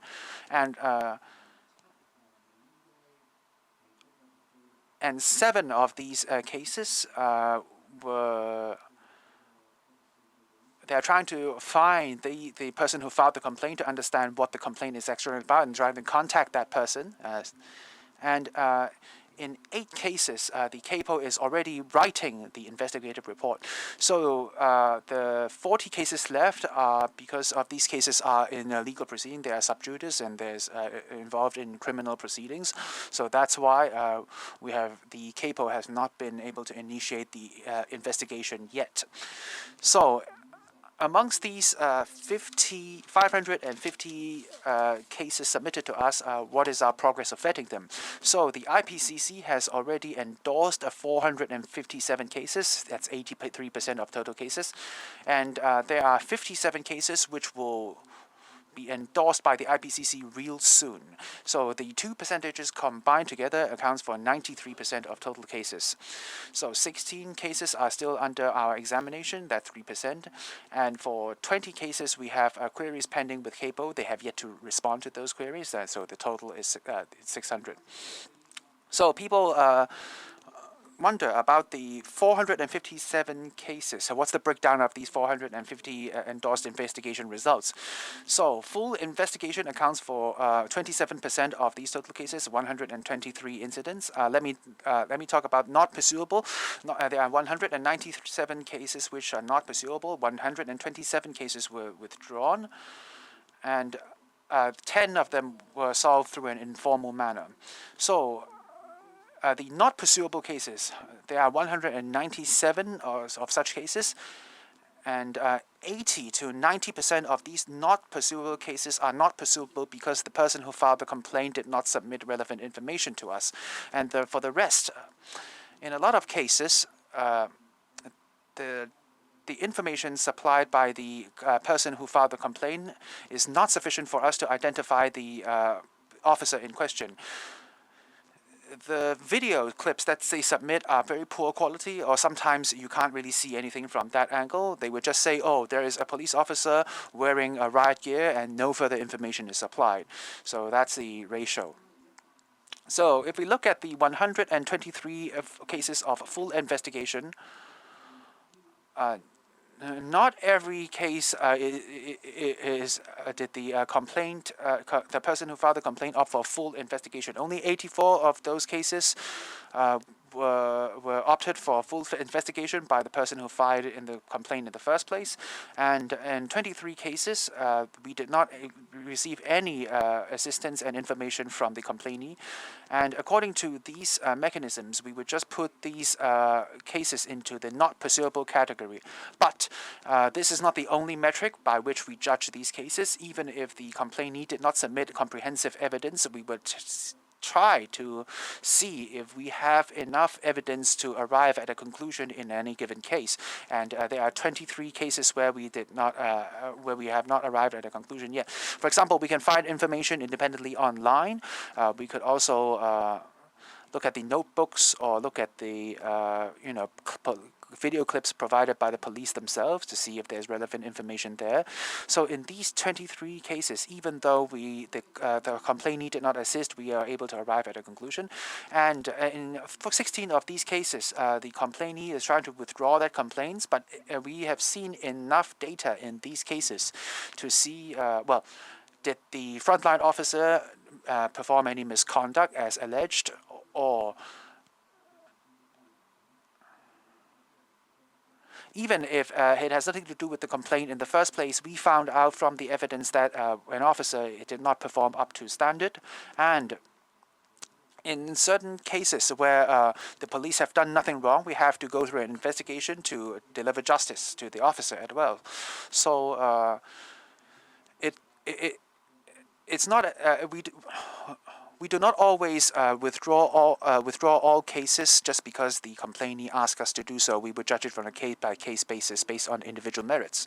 So I've just mentioned that there are 25 allegations which we did not obtain full assistance from the complainee. So there are 25 allegations endorsed in these 23 cases. So 3 of these allegations are substantiated, and 2 of these allegations are SOTR, and also 20 allegations where we see the frontline officers were at no fault. So we do everything based on an evidence-based manner in order to decide whether the frontline officer did something wrong, or did they do right, or could they do better. And you can see all of this relevant data in the table, where we did not receive assistance from the complainee. So another 16 cases involving 17 allegations, we had full investigation despite comms withdrawal. So we can see that 2 of these allegations were substantiated, and 15 of said allegations we found that the police were not at fault. So you can see in the 123 different cases, there were 185 allegations involved. If you are interested in knowing the makeup of these 185 allegations, you can see it right here. The red part, you can see on the top left, there is the red part which has 3 plus 3. So in my previous sharing with everyone, in the substantiated part, the black part is already previously reported, and the relevant case information has already been shared. It's just that from September to today, there were 3 extra allegations which were substantiated. So similarly, for misconduct, it's 1 plus 2. So from September to now, there were 2 more allegations which were substantiated. So last time there were a total of 12 allegations substantiated. This time there's 7 extra allegations substantiated. So as for NFS, it's the same, 1 grand total as before. As for SOTR, last time there were 3 allegations SOTR. This time we have 4 more. So for unsubstantiated allegations, there are a total of 67 allegations, and 91 allegations were no-fault allegations. The total number of allegations is 185. So thank you. That's all I have to share here today. So next we enter the Q&A part. If you have any question, please switch on your mic, tell us which media organization you're working for, then ask your question. Hi, I'm from TVB. I would like to ask, Sunday is election day.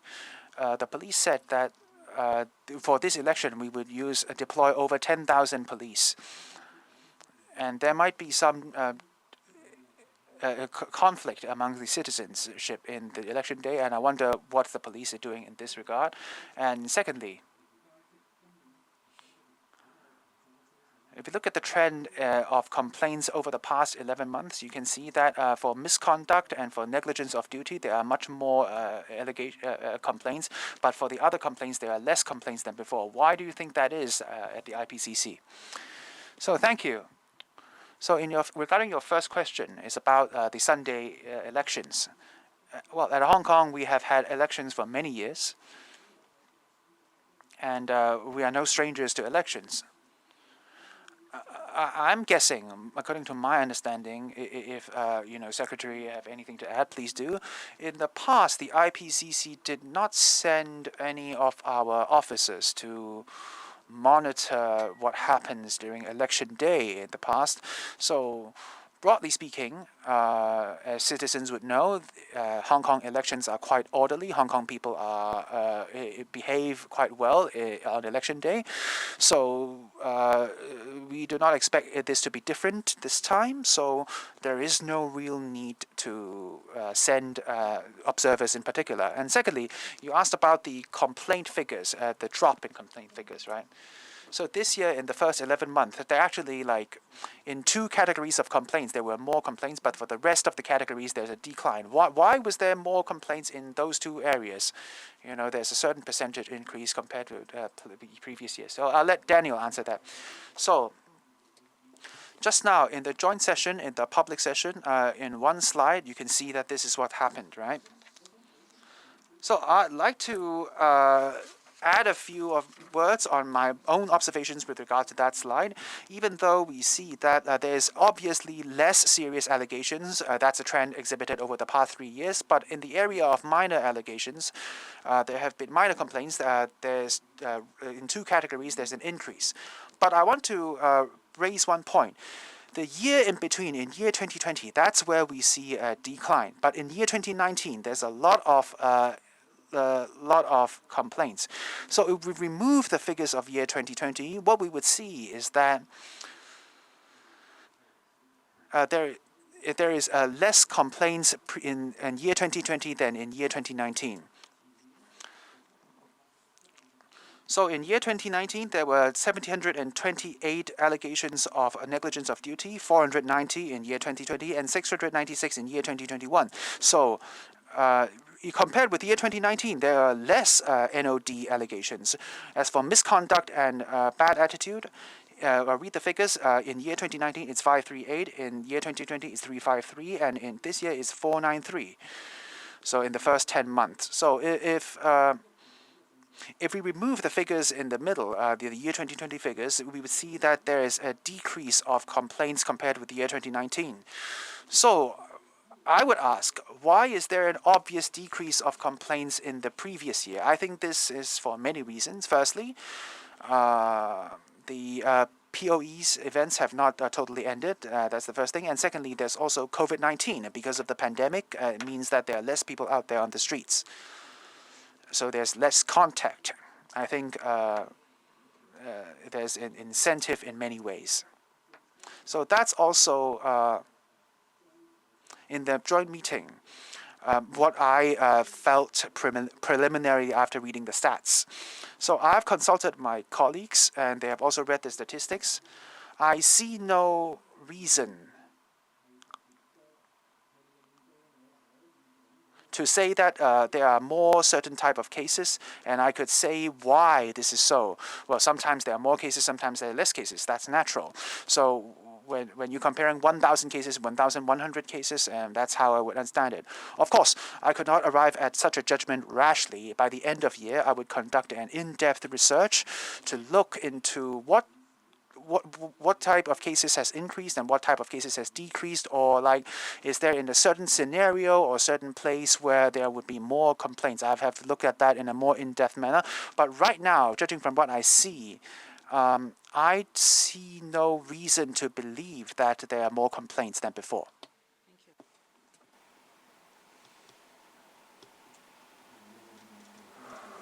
Oriental Daily. Now, for the two categories that have seen a rise, it was said that it was because less police officers are on patrol, and it was also mentioned that they've introduced the e-ticketing system. So in theory, there has been less contact with the members of the public, but still we've seen a rise. Does it mean that whenever the police are on patrol, they would be generating more complaints, and there is no way we can change any conflicts between the police and the members of the public? During the joint meeting, there are 39 recommendations that have been implemented. And what about the 13 that have not been implemented?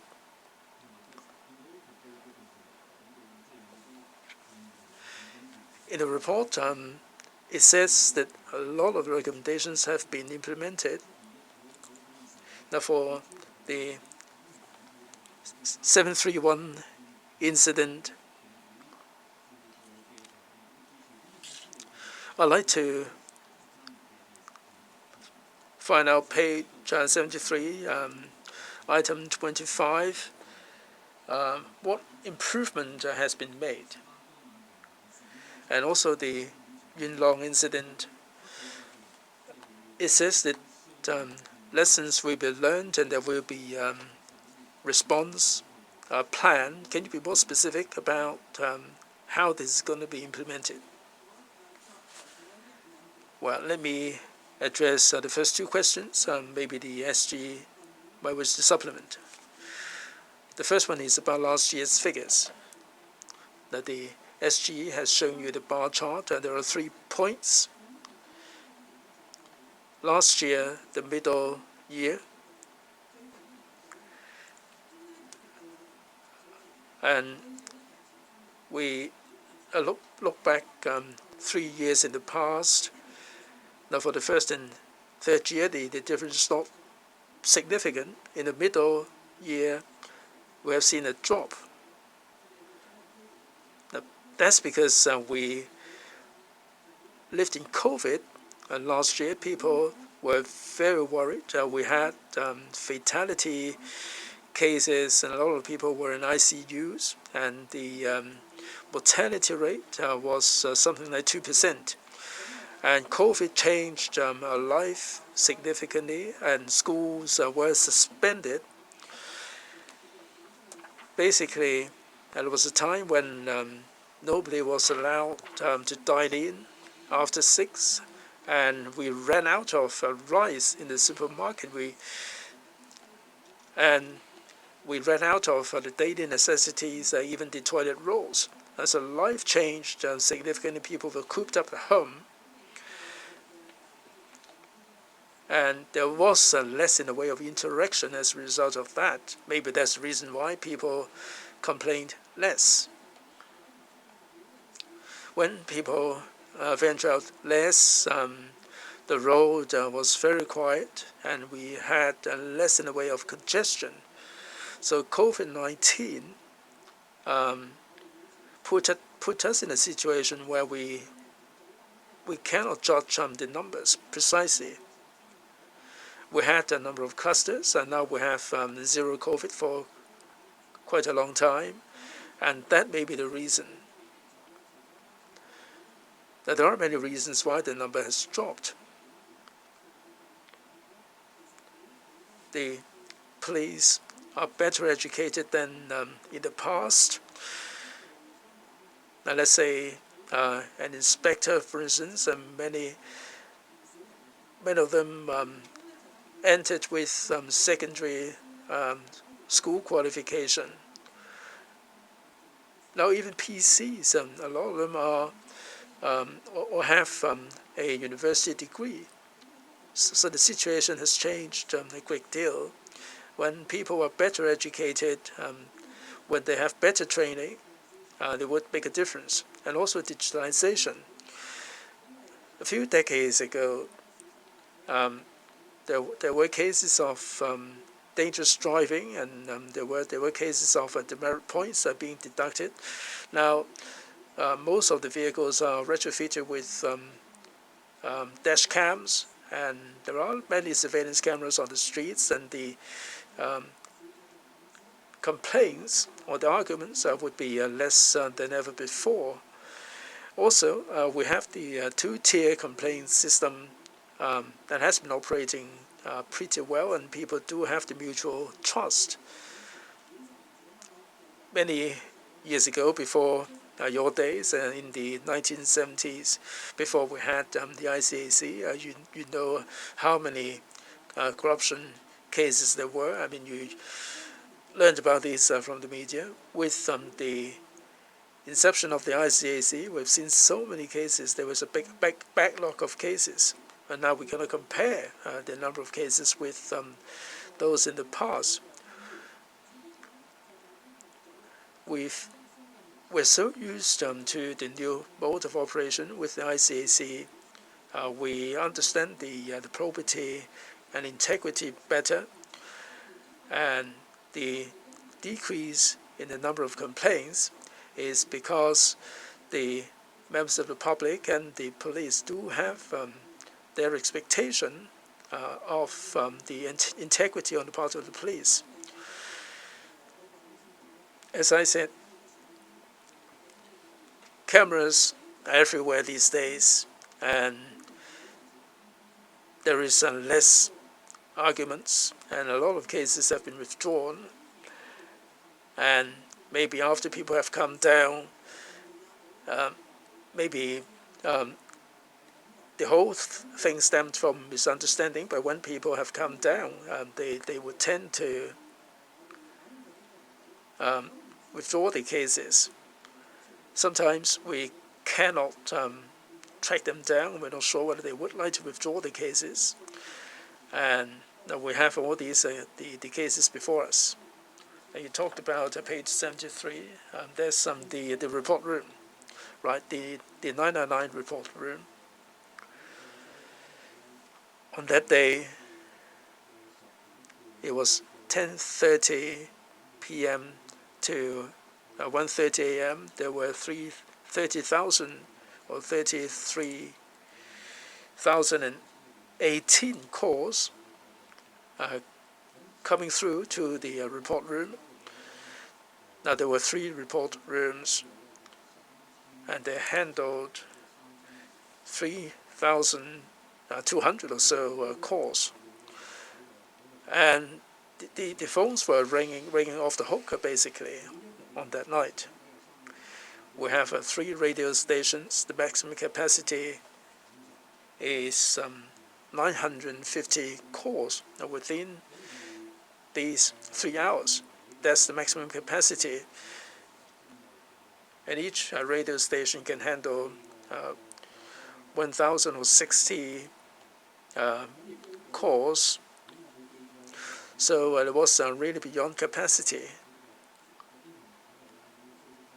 And on the social media platform, people urged calls to be made into the report center to max out the capacity. There are a number of measures, I remember. One of the measures is when calls are coming in, they have a pre-recorded message to those who are on the line to make them aware of all the serious incidents that the police are aware of. So when people are calling in to alert the police, then they would be made aware of this, so they will release the line for more urgent calls. Second, when there is a tidal wave of calls coming in, they will triage.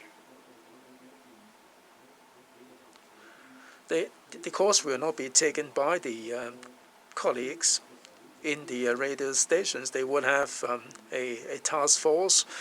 This task force does have an experience, and it will be keeping a list. And those manning the calls would be in a position to handle, and they would form a squad and take the calls at the radio stations. And they will be triaging the calls into different districts. And on 17th of June, the chairman paid a visit to the 999 report room in Kowloon, and we were introduced all these measures. And after briefing, we, myself included, believe that that was effective. But when people are trying to call to max out the capacity, and if they try to inundate the system with more than 33,000 calls, then it is well nigh impossible for you to take all these calls. It is impossible for a radio station to entertain 30,000 calls within a couple of hours. So it is really wrong to start with to urge people to max out the capacity of the report room. There were so many people who were in need, and they were denied an opportunity to call through the center. And this is my observation.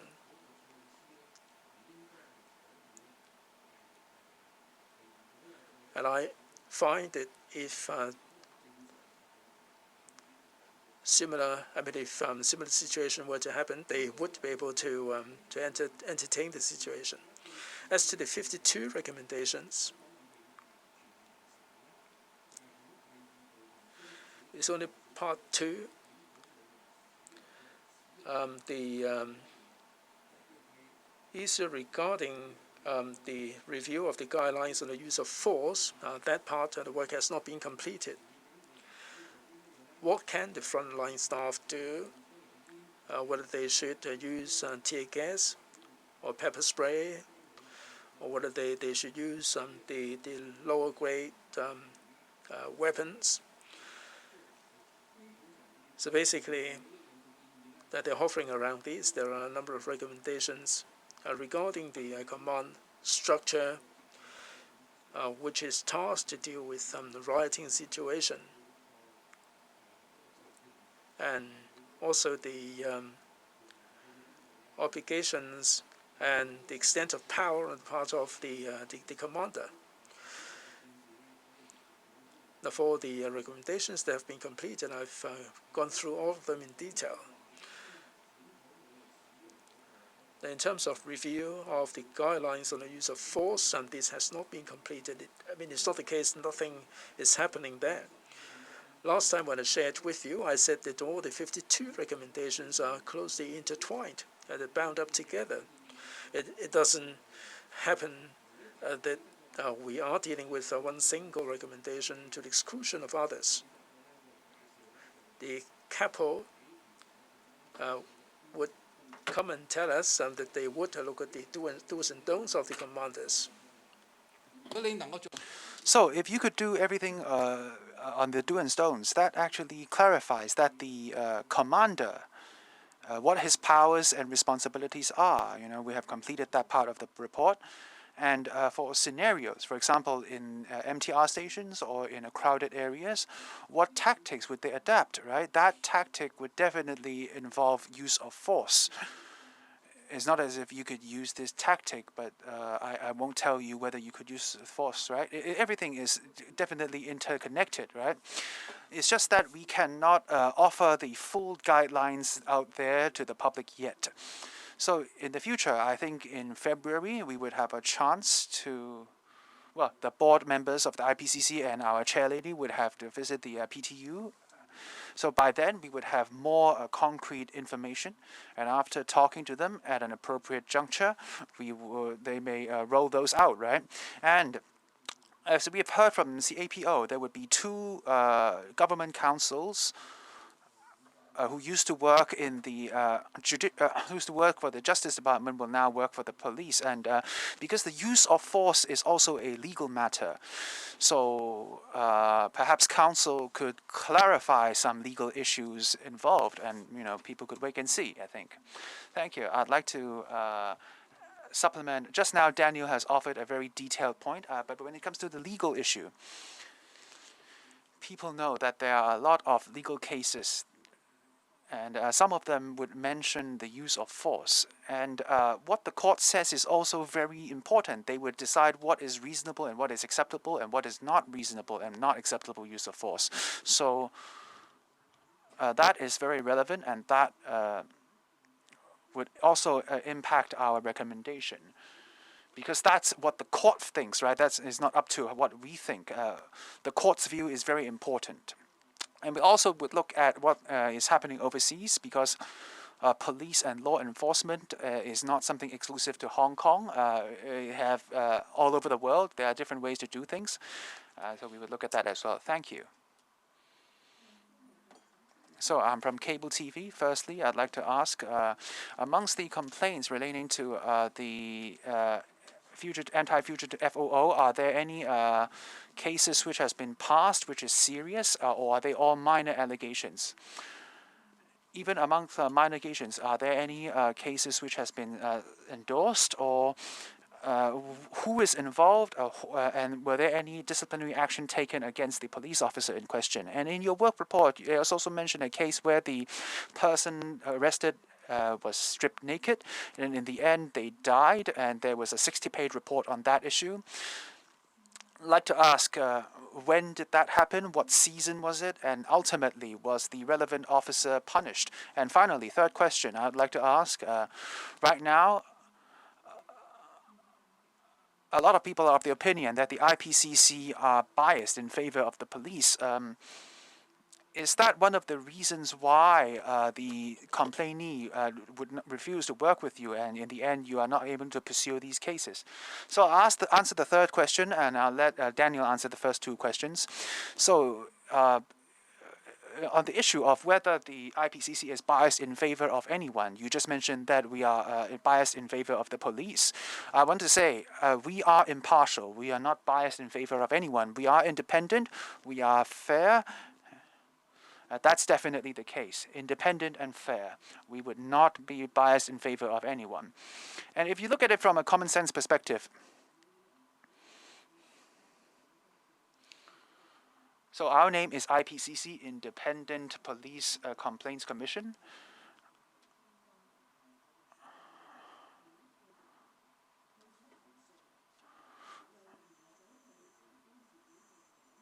When someone files a complaint, they do not provide a name, nor do they provide their contact details, or we try to contact them, but they did not respond. So if someone made this kind of complaint, this happened, and they would claim that they are in the right, but in the end, my complaint failed. They would tell me why. They would ask, why does the IPCC bias in favor of the police, right? You could ask me then. But this is a separate case, right? These people never show up. They never give me a name. They don't give me any means to contact them. But we keep on asking, right? Like, I think you guys are bored by now. Every time I see you, I would make the same plea. Please tell us your name. How could we contact you? We need the CAPO. Needs to confirm a lot of information, and we would handle this seriously. If you're wronged, we would definitely try to deliver justice. If the complaint is not substantiated, we would also try to deliver justice to the police officer in question. But that's what we are trying to do. But right now, what's happened is that the complainee would file a complaint, but they don't come out and tell who they are and say what they're complaining about. And that's the difficulty we're facing right now. And once again, we make a public plea to everyone. If you have a complaint, please tell us what the complaint is clearly and give us your contact details. So when the CAPO contacts the complainee, I hope that they could try your best to work with them, to tell them what the details of your complaint are, and that way we could follow up on the issue. So I'll let Daniel answer the rest on the details. I know that there are 550 cases. We also, Mr. Chan would like to add a few words. So thank you for your question. On the issue of unfairness, actually, Chairlady have also addressed that. I will not repeat. In many times when we are debriefing the media, we have asked the public to. We have told the public that they have an obligation and rights, right? If you have filed a complaint, but you deliberately fabricate these sequence of events, you would bear the corresponding legal consequence. So, could it be that you ask that are they opting not to file complaints because they perceive the complaint handling system to be unjust? So I want to say,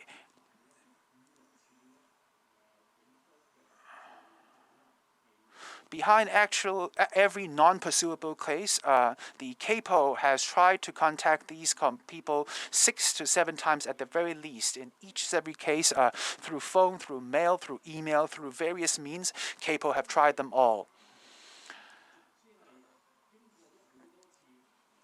It's only after many failures to establish contact would we arrive at the conclusion that this case is not pursuable. So on this front, if you're telling me that a complainee, because they perceive that our system is not just, and because of their perception and they refuse to stand up, I think that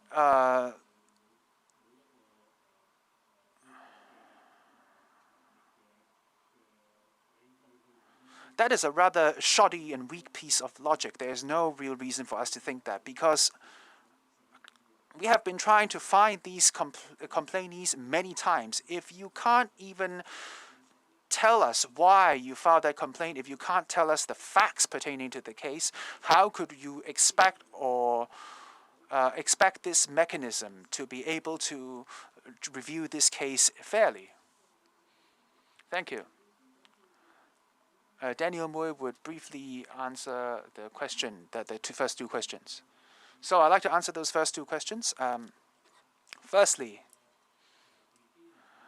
the detained person, you've mentioned that in the end he died, and the details of that case is in our annual report, and we have offered all those details. I'd like to just add one point. On that day, the complainee, the daughter tried to visit his father, who is being detained at the police. He has brought a shirt, I think also a pair of jeans, and a boxed lunch. There's also a boxed lunch. The boxed lunch wasn't part of the report. So the shirt was received, but we got the shirt, but not the other shirt and the jeans. So in court, the father did not take that shirt with him, so I think the shirt must have been remaining in the detention cell.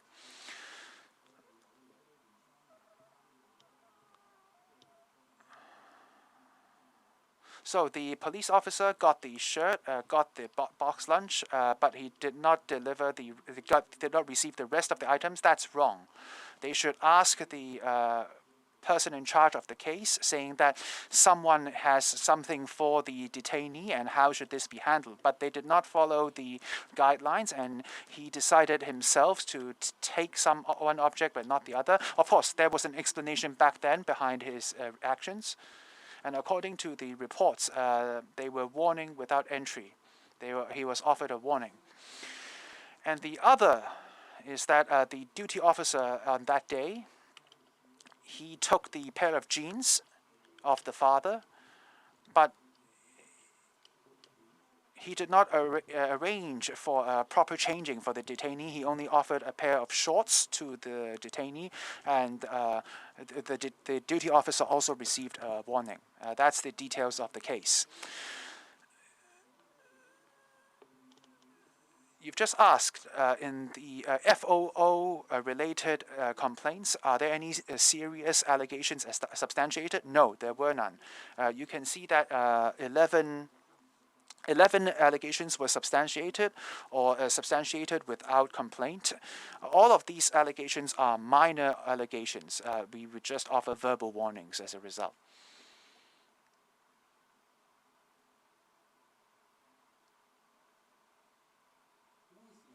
So it was a winter. It was late November back then.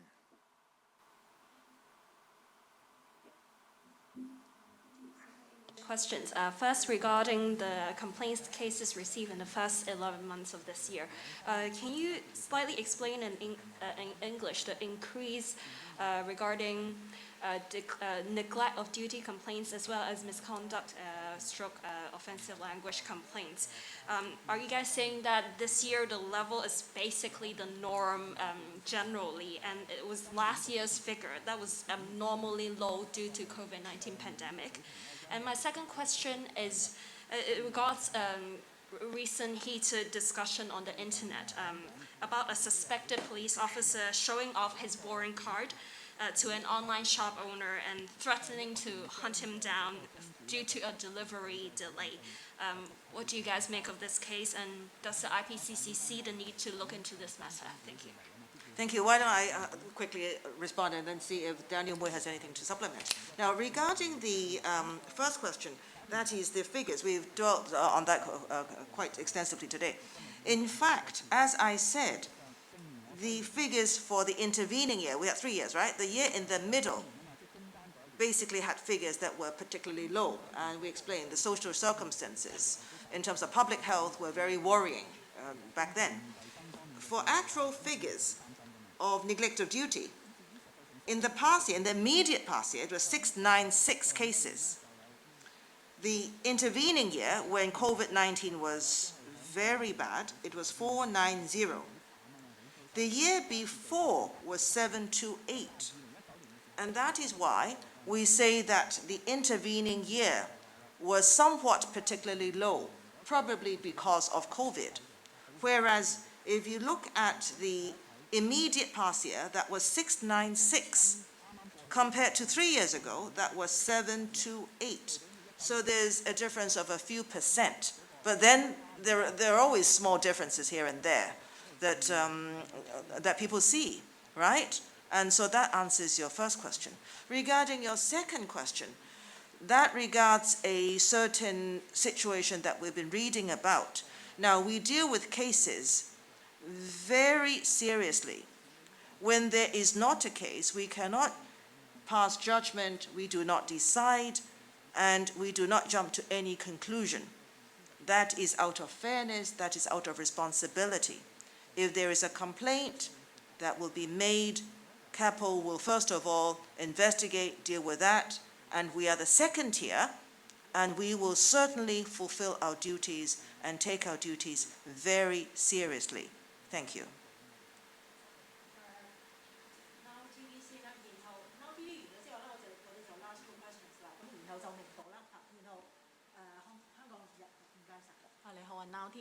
Hi, I'm from Now TV. Firstly, you just mentioned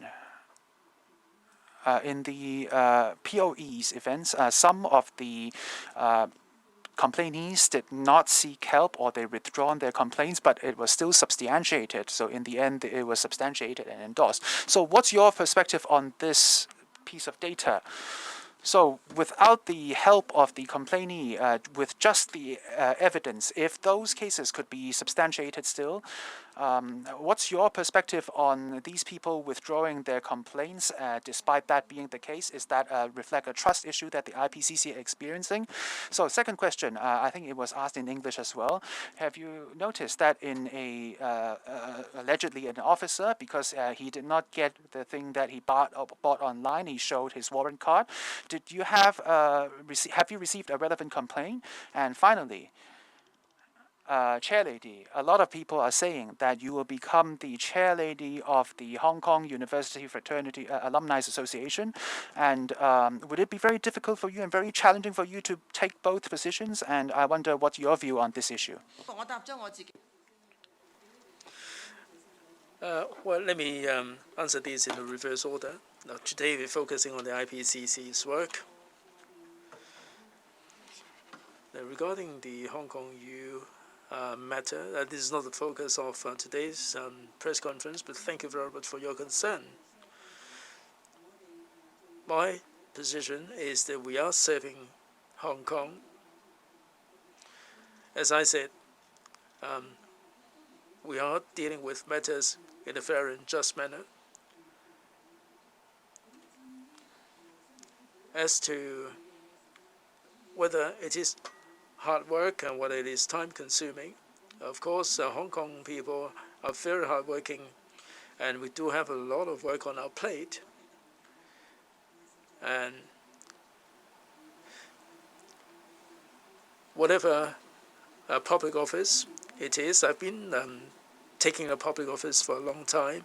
If I can make contribution to Hong Kong, I would try my best. It is our honor and responsibility to serve and make contribution to Hong Kong.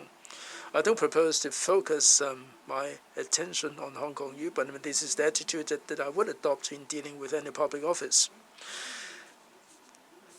Now let me repeat my reply in Cantonese once again.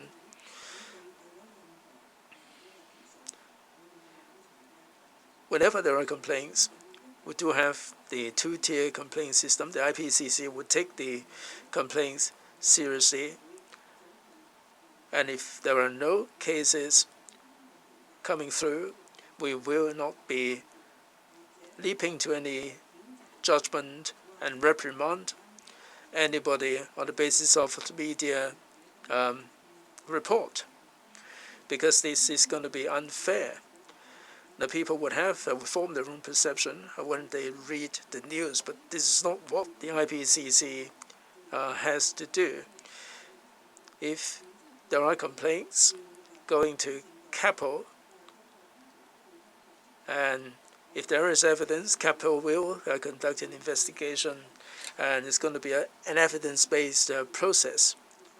They would come up with a report, and the report will come through to the IPCC for scrutiny, and that's the way it should be. Because if we work on the basis of the media, there is no need for the complaint mechanism. Have I missed out on anything?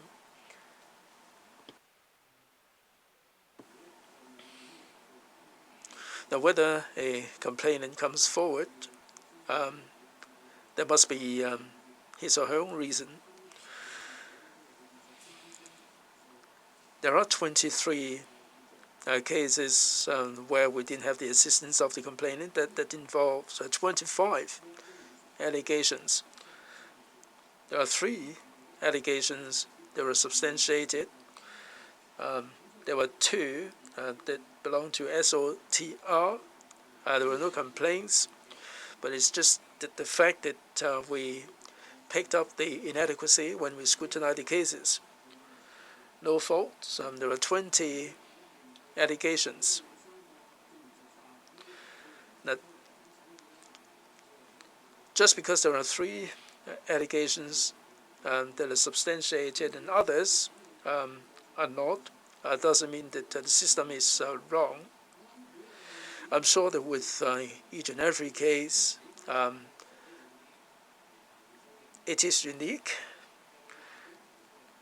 In some cases, the complainant didn't come forward, or the complainant withdrew the complaints. I can't see any particular incentive where the complainant wouldn't like to take forward the complaint because they don't have faith in the system. In some cases, the complainant does have the responsibility. And let me share with you one case. There's a case in Yuen Long. A police officer stopped a vehicle, and one of the officers used impolite or rude language. But the people were shouting out, shouting profanity from inside the vehicle. I think each case is unique in its own right. I'm sure you must be able to imagine during the riot, you can imagine the interaction between the police and the public, and there may be some situations where certain things could have been avoided. I wouldn't pin the blame on any particular party, but I wouldn't go so far as to say that people lack faith in our system. Even if a case is withdrawn, or even if a complainant doesn't come forward, I think we have to be fair and just. We have to scrutinize the complaint on the basis of the available information and come to a fair conclusion, so that the public would realize that in our system we are able to deal with the cases in a fair manner. Other than that, we'll also identify areas where the police can make improvements to enhance the quality of service, and also to avoid any complaints that occur in happening. Just because people don't come forward doesn't mean that people don't have any faith in the system. I wouldn't come to any conclusion like this. As IPCC, we would be meticulous in handling our work. The same can be said about the CAPO as well, I'm sure. Let me supplement. For SOTR cases, in these complaints, the complaint is not about a certain thing, but in scrutinizing the complaint cases, we identify from the facts available that despite the absence of any complaints, we still were of the view that the police officer was in the wrong. Hence, we have all these substantiated, other than reported cases. It shows that our system is fair and just in scrutinizing the cases. Even in absence of any complainant, we would flag this up in absence of any complaint.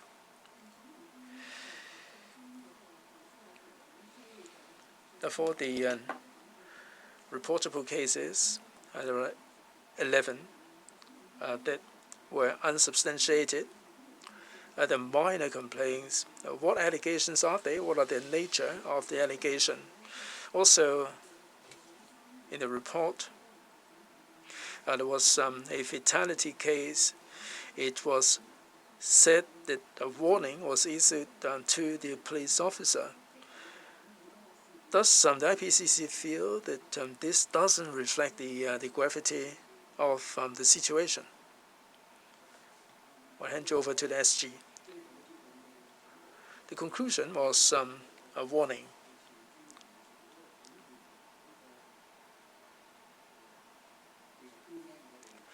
We are of the view that the punishment meted out to the duty officer was sufficient to reflect the gravity of the situation. Now, you may argue that there was fatality, but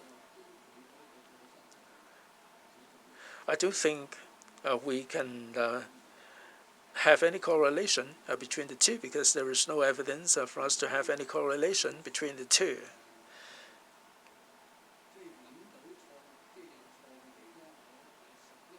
There were 11 allegations. Last time I read out 16 allegations. I spent quite a bit of time reading out the 16 allegations. Do you want me to do likewise this time around, or you want the information shared with you after the press conference? And if you're interested, I can let you have the information after the meeting, or maybe you can cite a number of cases. All right, let me single out one or two.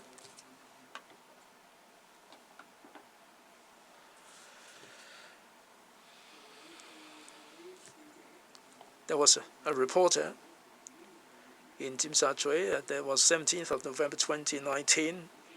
There was a reporter in Tsim Sha Tsui covering a story that the police were changing shift and they met a squad. And the police said that this is within the cordon of police, and the reporter was asked to leave. The reporter complained, lodged a complaint against the sergeant because he didn't show the call sign. He saw the sergeant there, and there was a clip, and we saw the absence of any call sign, and that's one of the situations. The other scenario is 5th of August 2019. There was in Lai Chi Kok on the footbridge. There was a station sergeant and a police officer who had a bit of an argument with a member of the public. The member of the public filmed what happened. The policeman also filmed with his own mobile phone,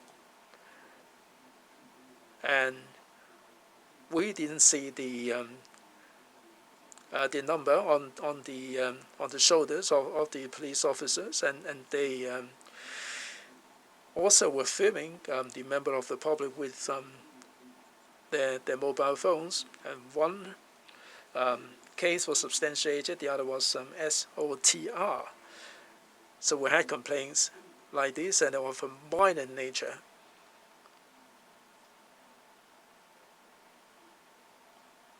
That's it for today. Thank you all very much for coming. Thank you. Let me say this. I wish you Merry Christmas, best of health, stay healthy. Let's hope that the COVID will not worsen, and we can go back to the way it was. Merry Christmas, Happy New Year.